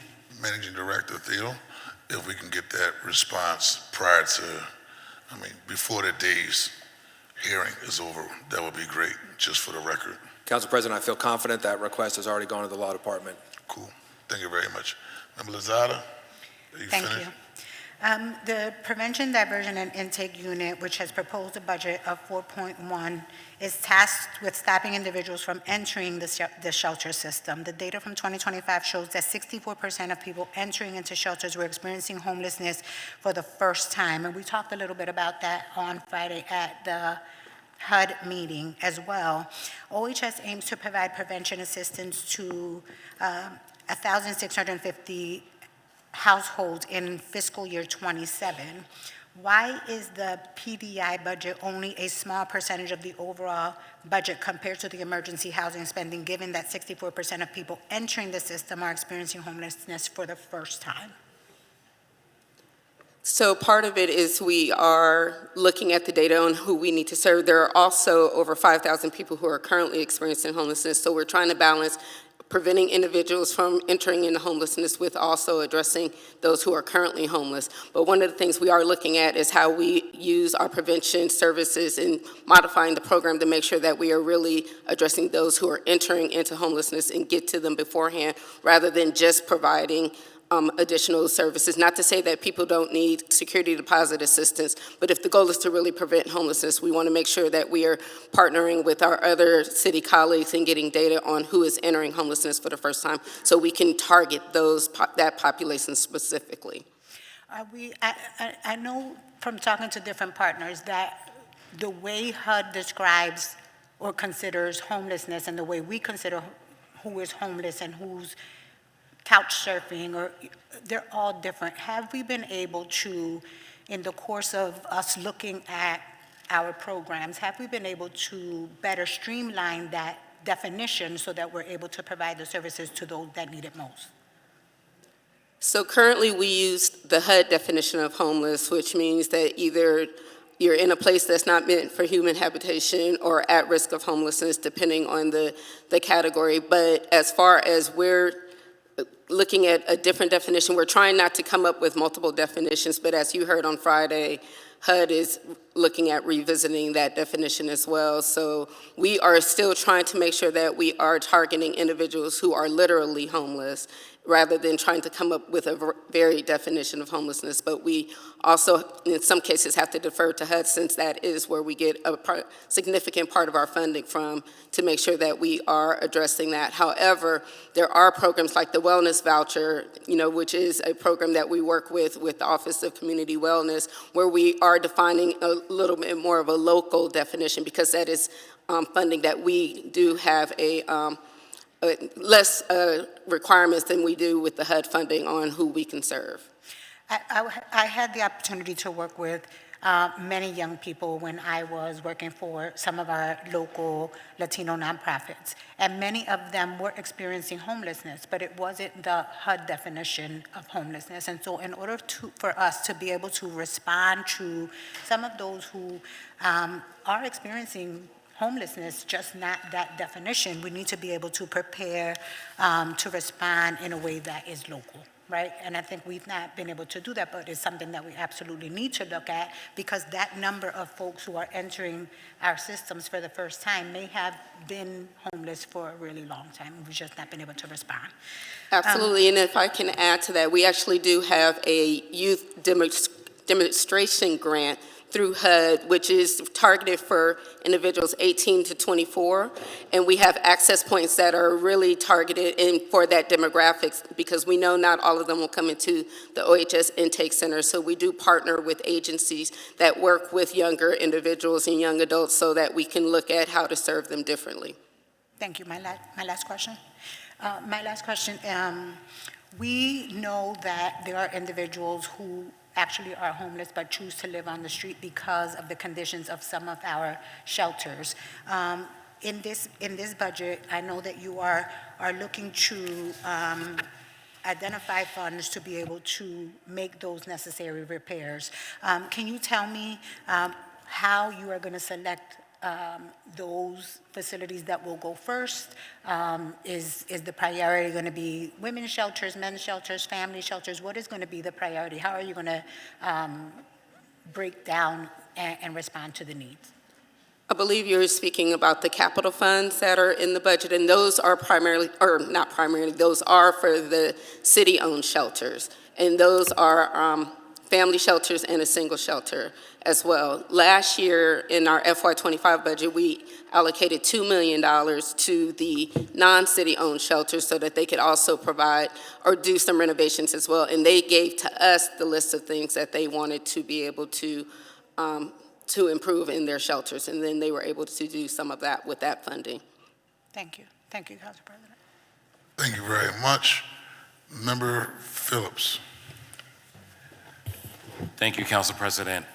For Managing Director Thiel, I just wanted you to know that I've been focused this budget season on ensuring that the city of Philadelphia is one of the best cities with delivering services consistently and efficiently, and is what I'm calling responsive government. So I want to line my questions up with that, and I feel like this is the time to get it right in this particular administration. So, sir, I wanted to see if I can get a commitment from you and your office that across departments, residents consistently do not know the timing and timelines often for requests. And our office is often an intermediary to help residents speed up or figure out when a service is going to come and how long it's going to take.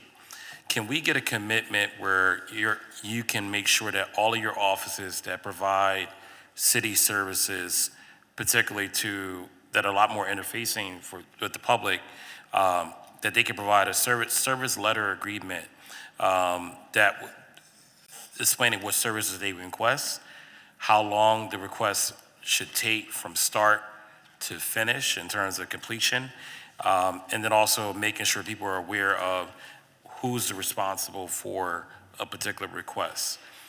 If we can get one-pagers from license and inspection, streets department, water department, Parks and Rec has a couple of things. If we can start beginning to have that we can give out to residents, something your team can work on. Councilmember, really appreciate that focus. It's one we share. absolutely, and we've been doing a lot of work on it. There's a lot more work to do. Certainly with 311 and our investments in that and trying to get everything joined up through city agencies and beyond. That's one of the real challenges with this, and we heard it with the response to a prior question, is the fact that a lot of these issues that come in are infrastructure issues or things we don't directly control.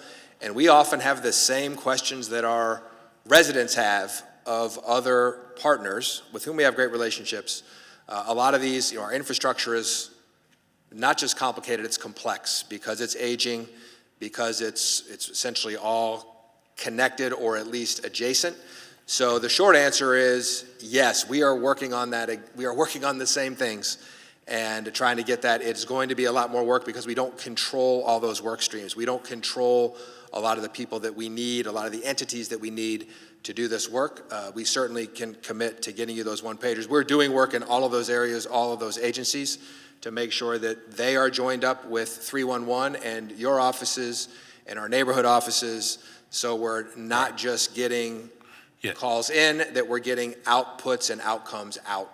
Yeah, I'm even talking about a simple request for a stop sign or a traffic light. Oftentimes, there's no clear understanding to residents what's the time frame to even do a study and how that even works. And it would be nice if we can just be able to say to a resident, if you requested it on this date, the process is going to be 2 weeks from now, you'll be a study.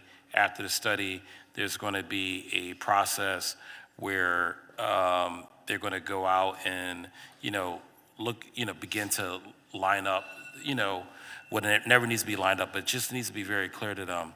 And then my last question, Council President, just for this round, is I'm also just want to really emphasize, I guess, the importance of ACCT.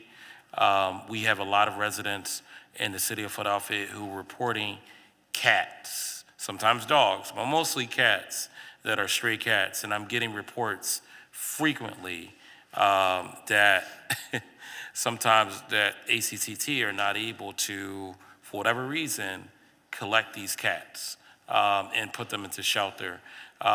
Is that a policy that could be potentially looked at? But I'm just trying to figure out why can stray cats not be picked up immediately, especially if they're pervasive around a neighborhood and they're causing a nuisance.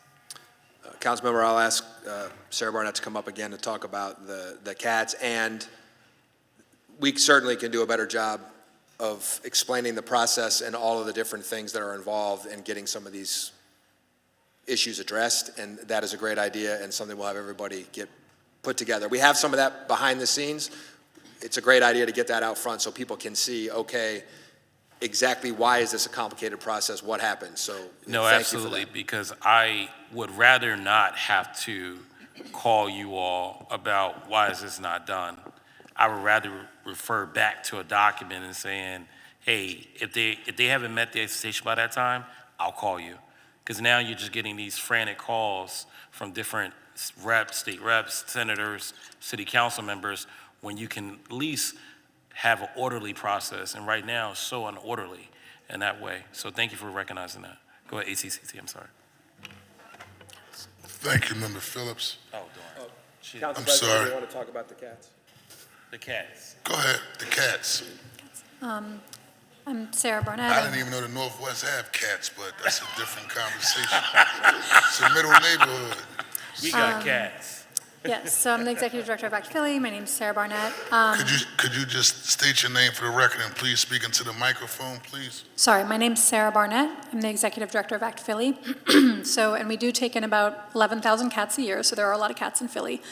To answer your question, Councilmember Phillips, and I know we've talked about this, I understand people would love for there to be a magic solution where we can just go and every stray cat we pick up and take away to the shelter and adopt out. Over the years, what animal welfare organizations discovered was that especially in areas that are under-resourced, these are often individuals' own pets. So not everyone has an indoor cat. Some of them are indoor-outdoor cats, and they may be loved even though they're maybe not indoor cats like some people want them to be. So we don't want to take away somebody's pet and just have it, disappear. So what we will come out and we will address sick cats, injured cats, but we do not pick up healthy cats. And if we get healthy cats in that are brought in as strays, we do spay and neuter them so they don't continue to contribute to overpopulation, so that the number of cats eventually does go down. But then we do put them back in the area they were found, because if you have areas, for example, I know one of the situations you spoke with us about, there were like 20 cats outside that somebody was feeding. So in those scenarios, we want to go and talk to the person who's feeding them about ensuring they're all spayed or neutered, because if you were to go and just simply pick up all 20 cats and take them away, you'd actually be surprised how quickly like 40 more cats will fill in, because it's like a gap. So by putting back a cat that is spayed or neutered, it's almost like a placeholder that isn't going to contribute longer term to more cats until that cat's, eventually passes. But we are, as I mentioned, we offer TNR, Trap, Neuter, Return, which is a free service to the community for if there are cats in their area that they want to trap, bring in and get fixed and pick up and take home. So that those caretakers have avenues to be able to responsibly feed these cats, because most scenarios where we're getting complaints about cleanliness, issues of smell, or things like that, the issue isn't the cats just being there. The issue is the cats are not spayed or neutered, and that's what's causing all those other problems. So that is why we have that as our approach. Thank you, Council President. I just wanted to quickly say that that's what a lot of residents are noting, that if you can clearly write out a service letter agreement, that would help people understand even that process would be better. And number two, wouldn't it be, I'll save it for the second round, but I just want to suggest, even if it's a healthy cat, even if you collected that cat and then residents now know if you have a missing cat that's been around for weeks now at this point, we now have them. Come get them. It's better than to be terrorizing a neighborhood. And I'm not sure why that's not the policy, because people, it's just something for us to think about. I do appreciate you working with us, I meant to tell you that, but I also think it's important for us to really look into this policy in a much better way. CP, is that fine? Thank you, Council President. Thank you, Member Dr. Anthony Phillips. We're going to go briefly into the second round until we break for lunch. I have a question for the Office of Homeless Services.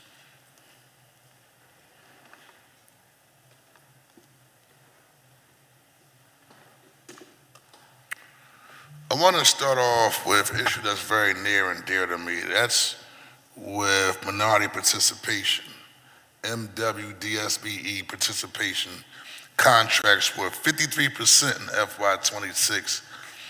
But for me, what's mind-boggling is that it's down from 70% in FY25 and 77% in FY23. So give me an idea of why we're going in the wrong direction when it comes to Black and brown and women businesses having an opportunity to participate in the $1 million of contracts that's provided through the Office of Homeless Services. I would have to get back to you on that. I don't have that information in front of me. I would have to be able to look at the contracts that we've had, the RFPs that we've had, and then what has been the participation and response from that. You're definitely coming back. We would like to get a full understanding, because when you talk about now we're the second largest, poorest, biggest city in America, right? Making some progress. But I'm a firm believer that we will never eliminate the issue of poverty if we aren't building generational wealth. And the only way we build generational wealth is by us being intentional. I know that's the mission of the mayors. It's definitely a mission of mine as it relates to the work that we provide here in the city of Philadelphia. So if you could provide that information to the chair prior to either the closing of this hearing today or when we actually do the call back. But before we actually decide to vote on the budget, we should all be clear what we're doing in terms of addressing the issue of participation as relates to the Office of Homeless Services, if that's okay with you. Yes, sir. The other question I have is, another issue near and dear to me is, what is the current number of medical respite beds available across all OHS contracted facilities? How are medical respite clients currently triaged and referred to in the system? And the winter funding initiatives, such as $180,000 for the Bethesda Project Trinity winter respite, or the $135,000 plus for South Code Blue appears temporary. How do we make that year round?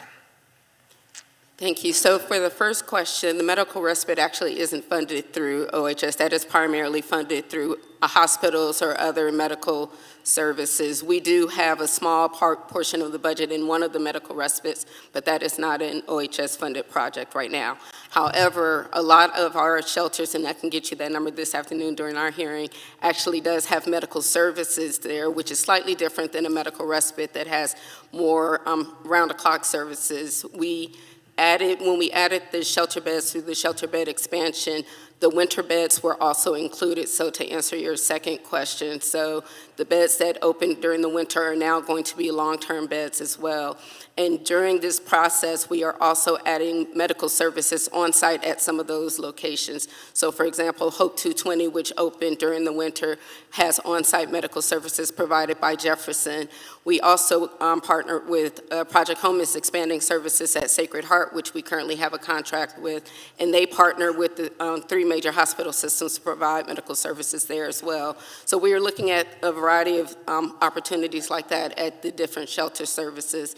But all of the new shelters that we're bringing on site also will have on-site behavioral health services that are provided as well. So we're looking to do it a little bit different, but all of them, or not all of our shelters, but a lot of our shelters have various levels of medical services, and we're just looking to see how we can expand that. What's our role?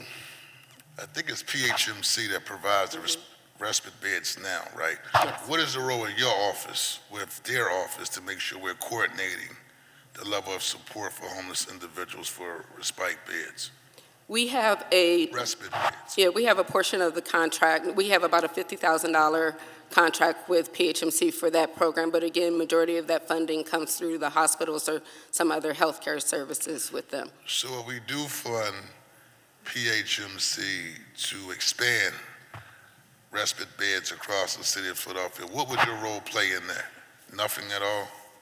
As far as the medical services or the shelter service, we partner with shelter services. We partner with PHMC on shelter services and other services throughout our shelter system. So it would either potentially be an expansion of the current contract that we have with them, or if it was a new program, we would RFP it out to allow for any providers that wanted to be able to provide those services. Okay. I'll come back to my last question. The chair recognizes Councilmember Jim Harity, then Councilmember Rulandau, or Rourke and Lozada. Thank you, Council President. Good morning or good afternoon again.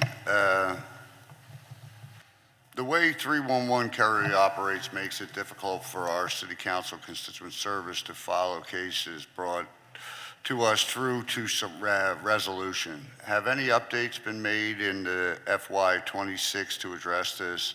How will the changes in FY27 impact the current process here? I asked this when we had OIT testifying. The city is launching a new 311 app, but residents who are most likely to need 311 services are often the same residents that are least likely to have a smartphone access. What is OIT doing to ensure the new app doesn't widen that gap, and are there investments in FY27 to maintain, improve non-digital 311 access for those residents? Thank you for that question, Council Member. And as you stated, 311, my name is Aubrey Powers, Deputy Managing Director for Community Services. And as you stated, in collaboration with the Office of Innovation and Technology, we are very excited in reference to the mobile app, which we will be standing up this summer. That app is going to provide some really tremendous functionality for the residents, businesses, and visitors here in Philadelphia in terms of being able to make your request, in terms of being able to follow that terminology just as you suggested in terms of where the case is. It's also going to have some other tremendous features in terms of really AI-generated features when you make a service request, you're going to be able to upload that photo, circle exactly where the issue is so that we're all seeing the same thing. If you ever ask the question, are you seeing what I'm seeing? The answer will be yes. We'll be able to see that same request. Something else that 311 is doing, and again, this is also in collaboration with the Office of Innovation and Technology, which you're going to see beginning in May of 2026 through January of 2027, is really going to be a sort of system-wide enterprise evaluation, bringing all of our departments together, looking at all of those workflows so we can really get an idea of what the necessary requirements are as we look to really how can we better stand up a customer relations management system or to improve basically 311 database. It's a very exciting time because right now we will have the opportunity for the technology to meet the operational need. Currently, as you know, 311 in calendar year 2025 took over 277 service requests, took over another 260,000 information requests, which is a tremendous amount of work on behalf of that team. So what we're also doing is recently we have done with our staffing 24 around-the-clock activations of the 311 Center. For example, we are currently supporting the Grays Ferry collapse, ensuring that our team is necessary for any resident that may have a need, that they can move forward and make that call. So it's not going to be one thing. It's going to be a number of things that we're going to be doing, not only 311, but of course in collaboration with our systems partners and with the city to ensure that our residents are getting the absolute best service possible. Okay. Thank you, Council President. That'll be good. Thank you, sir. And just to members, if you want to take advantage of asking questions of everyone other than OHS, I would advise you to take advantage of that now because you will have all afternoon as well after lunch to ask questions of OHS, and so you can kind of space out your time if need be. I have to go to Councilman Jamie Gaultier first because her button wasn't working and she didn't get a chance to participate in the first round, and then we have Councilman Rulandell, O'Rourke, and Phillips. Good afternoon, everybody. My first set of questions are for Otis.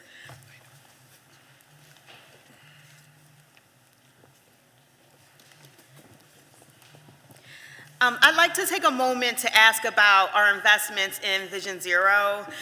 Your budget testimony focuses on how this is the first year implementing the Vision Zero 2030 action plan, but I only see $5 million in capital funding allocated in FY27. And I know that a lot of this work is funded through grants as well, but I don't think we'll ever be able to apply proven interventions at scale if this is the type of investment that we're going to make on an annual basis. One way that we can get our community's traffic safety interventions at scale is fast-tracking the implementation of neighborhood slow zones. But when I've asked about this in the past, Otis has said that you only have staffing capacity to implement one neighborhood slow zone per year. Our communities don't always want us to redesign their streets, but the neighborhood slow zone program is one that neighborhoods demand by the dozens. And I think that we're choosing to let that energy and interest sit on the shelf if we're only going to carry out one per year. This is a sort of problem that we can solve, and so why are we letting slow zone demand languish when this is probably the most affordable way to do bulk traffic safety improvements across entire neighborhoods? Thank you, Councilmember Mike Carroll, Deputy Managing Director for Otis. So just to get to the larger question, I think I subscribe to the perspective that, you know, you've always got an opportunity to incorporate safety improvements in everything you do. And the approach I would take to scaling up the work of Vision Zero is to really lean into that. So whether it's paving improvements or signal corridor improvements, it's street lighting improvements, there's always a chance to add more to the safety outcomes to get the benefit you're looking for. With respect to the slow zone program, very happy with that program, very proud of the results. It's key, though, for that program to work the way it's intended to work, to make sure that there's a lot of touch points with communities. And that's part of the beauty, is that we're not just kind of rushing forward and telling people, here's what you're going to do. Like, we're the experts, we know best. We want to have conversations and dialogues with the people who live there, and then take some time to process the feedback that we get to really figure out specifically what measures are going to work best there. So, I mean, it's a little bit of a difference between kind of going to the drugstore and seeing the doctor. Mm-hmm. You know, if we were just kind of just pushing stuff out the door, it would be easier to scale it up. But because we really want to be intentional in the way that we work with communities, we do want to take the care to add that extra level of attention, which makes it a little bit more hard to scale that up. I agree with you. This is a program where we dig deep, we do a lot of engagement, but that's the type of work we should be doing, right? And so why are we limiting ourselves to doing one a year when there's clearly a thirst for this. We get so many applications and have to tell people that we can't move forward on their applications on any given year. I'll also say, and this is me editorializing, I think a lot of the reason why we sometimes get protests on bike lanes, especially parking protected bike lanes, is that Black and brown communities in particular feel like they've been asking for traffic safety interventions for a long time that haven't been granted by the city. And so when we come and we want to do the parking protected bike lane, they don't think that's for them. This is a way that we can build trust. This is a way that we can engage folks about what safety looks like in their neighborhoods. And we should be willing to hire the staff to do that more. Well, I certainly appreciate all your insights, and that's something we'll continue to work with your team and others around the city to figure out how we can do more. Thank you so much. Thank you, Council President. Thank you very much. Chair recognizes Councilmember Rulandell, then Councilmember Nicholas O'Rourke, then Councilmember Phillips. Thank you. So as you know, I have been advocating for the expansion of student fairs, student SEPTA fairs. I had a press conference this morning. The SEPTA cards that the students get are only for students who live 1.5 miles from their schools. They're limited on hours, and they don't work on weekends or on any days that there is a holiday. Students have to get to work for their jobs after school. They have to get to their internships. They do their community service. All of their extracurricular activities often don't fit within these parameters. Is the administration open to considering this expansion of hours and times and days, of course in partnership with the School District of Philadelphia and SEPTA? So I think the administration is always looking for ways to support families and youth engaged in their activities, and certainly the administration has made historic investments in SEPTA. I mean, we're looking at about $1 billion, just shy of $1 billion. We want to make sure that the money that we and the other counties in the state provide for SEPTA is delivered flexibly enough that SEPTA can address a lot of immediate needs, including needs around safety and security that we know that many in council are concerned about, state of good repair, the general operations. I think what you're asking for is very interesting, and it's certainly worth a closer look.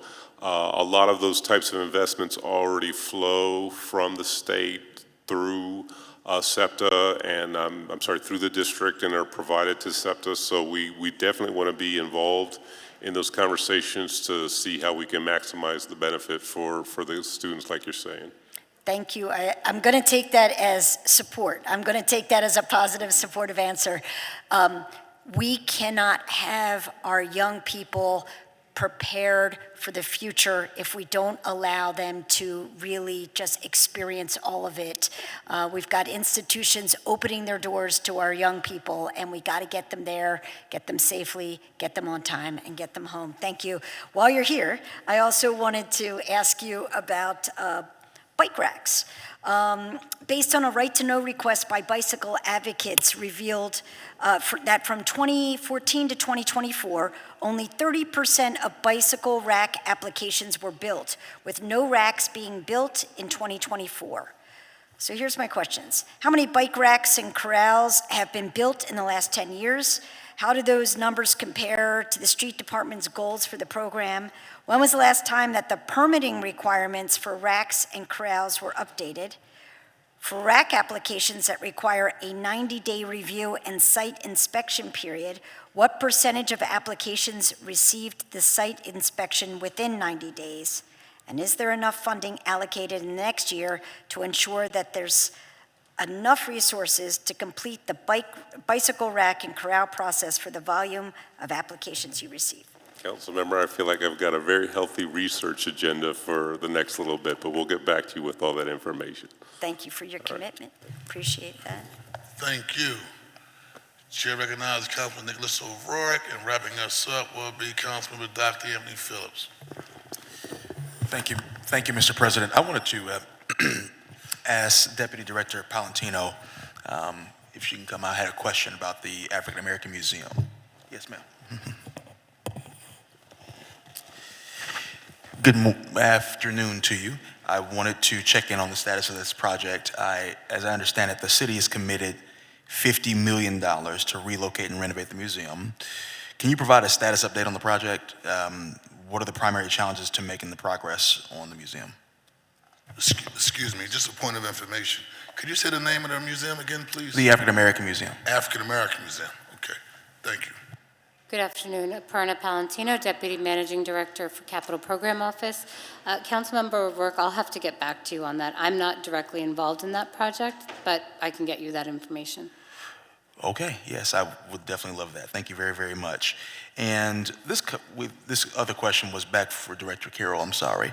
It's probably been asked or got at in different angles, but I'll still put mine on the record. In the latest Vision Zero action plan, the mayor's office has a goal to place safety improvements on every mile of the highway injury network by 2030. I know that we talked about other components as well, but I don't know if we talked about the holistic piece. I assume that includes bike lanes, but not only just the bike lanes. Are you on track to meet that particular goal of having the improvements on every mile by 2030? And then if not, or if you feel like you are but could use some help, what help do you need from this particular body to actually meet those targets? Yeah, I think we're off to a good start. I mean, this is a pretty new goal we've got. There's been good conversations between the Streets Department and folks in Otis and other affected departments. And as you mentioned, these measures can take all different kinds of forms. Sometimes it will be bike lanes, sometimes it'll be improvements in intersections, sometimes it'll be other traffic calming measures. And, you know, we've got a good toolbox to work with. So matching those tools to individual segments of these corridors is some of the work that we're involved in now.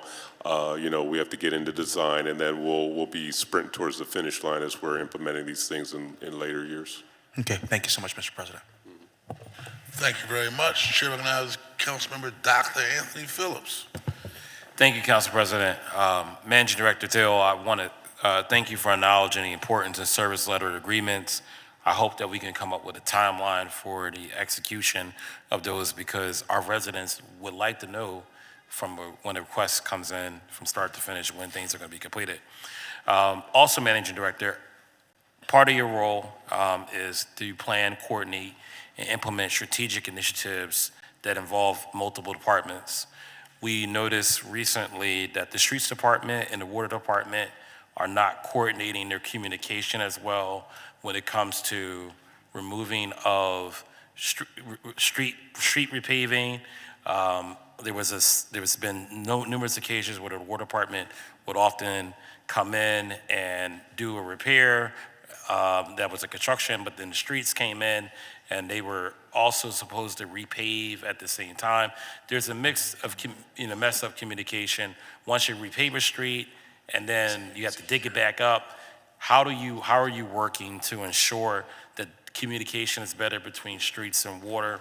The second question involves, we have a 25,000 to 30,000 backlog of trees in the city of Philadelphia.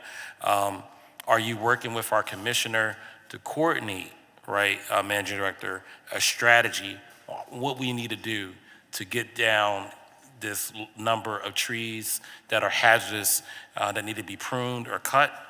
And then also 311, as mentioned, it needs coordination between the Office of Innovation and Technology, and they also 311, and a couple other, all the other departments need to strategize on how 311 works together. What are you doing to come up with a strategic plan to address those things and make sure these departments are working together? Manager Director, thank you. Councilmember, appreciate the questions. And again, we're on the same page with this. It is, I think you've seen with a lot of the initiatives we've talked about, our ability to get all of our departments in MDO and other city departments, as well as state and federal partners, together and coordinated to execute big projects like Riverview, like ending street homelessness, and on and on and on. That said, we know there's more work to be done. Let me add to what Deputy Managing Director Powers said about 311, which continues to be a focus area from a technology standpoint, and I am still, and I appreciated a dimension of the earlier question too, I'm still old school enough that I think face-to-face interactions are important and being able to provide that for residents. So 311 is becoming more and more tightly integrated with our neighborhood community action centers, what Anton Moore is doing, so we make sure that people can have multiple ways to get in. 311 is really, it's a call center, and as we've been working with all city departments, and Mike talked about the way that we get streets and water coordinated with the databases and trying to make that interaction work, we're going to have to continue to do that. And that is it's literally a daily 24/7, 365 activity to coordinate those departments. We have 35 alone just in MDO, departments, programs, offices, and activities, plus all the other city and state partners. So that's something we're going to continue to work on, not just from a technology standpoint, but making sure that we have that human front door to everything. And then again, implementing your great idea about being able to, if nothing else, hand somebody a piece of paper that says, these are the steps in the process. So this is why it's going to take a minute to get back to you, and this is when you can anticipate having resolution. I'm going to let Mike hit the streets and water part, and then we have Commissioner Slauson to talk about the trees. Thank you, council member. So, as the managing director reiterated, and I had mentioned before, I think at the planning level, there are good tools. We're looking at some things that we can do to refine those tools. Just reflecting over the last few months, there have been some strains between the capacity of the streets department and the water department to work, especially around emergency situations. So cave-ins always kinds of throws a monkey wrench into things. If there's a water main break, a significant break that needs emergency responses to, especially as we saw over the latter part of the winter, whether that coincides with when the streets department's fully deployed in the snow fighting operation. We do have good systems in place, I think, and I think we have to make the distinction between the coordination that takes place pretty much on a day-by-day basis between the streets department and the water department on an internal basis. And I think one of the points you made earlier, which I think we all agree with, is getting that information in front of people so that they know what to expect between the time something is broken and when it's fixed and when it's going to be fixed and when that handoff takes place between the streets department and the water department. I want to point out one other thing, and this is not always transparent to constituents, and I know it's not always transparent to folks in council, and frankly, sometimes it's not always transparent to folks in the administration, but a good deal of time people will see something like a PWD or streets department cone in the street, and naturally you assume that the city is at work there. Unfortunately, a lot of the times that's not the city. It's a private contractor. It could be a plumber. The work could be water infrastructure, but we do have to step our inspection regime and our follow-up to make sure that we're holding these private contractors in the street accountable to the schedules and the quality of the work that they do and the good housekeeping that they do, and to make sure that they follow up to make sure when they are done, the street is restored. So some of the work that we talked about with Councilmember Bass, including these moratoriums and these controls, this is something we probably have to step up our game around, and we're working to do that right now. Thank you. No, I don't, the commissioner is fine. I just wanted to see if you can provide a set of eyes and support, because I think she recognizes how important it is, but I just think the strategic plan for the trees is just as important. Thank you, Deputy Director Carroll.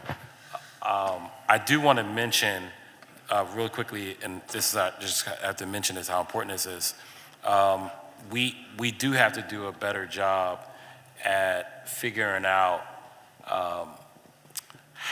how to make sure residents understand when they're going to get information, get things done completely. And I feel like if you could, with your team, really reflect on how do you work with us to make sure residents know when things are going to be completed, and also the steps that go into that. So the service letter agreements are a step forward.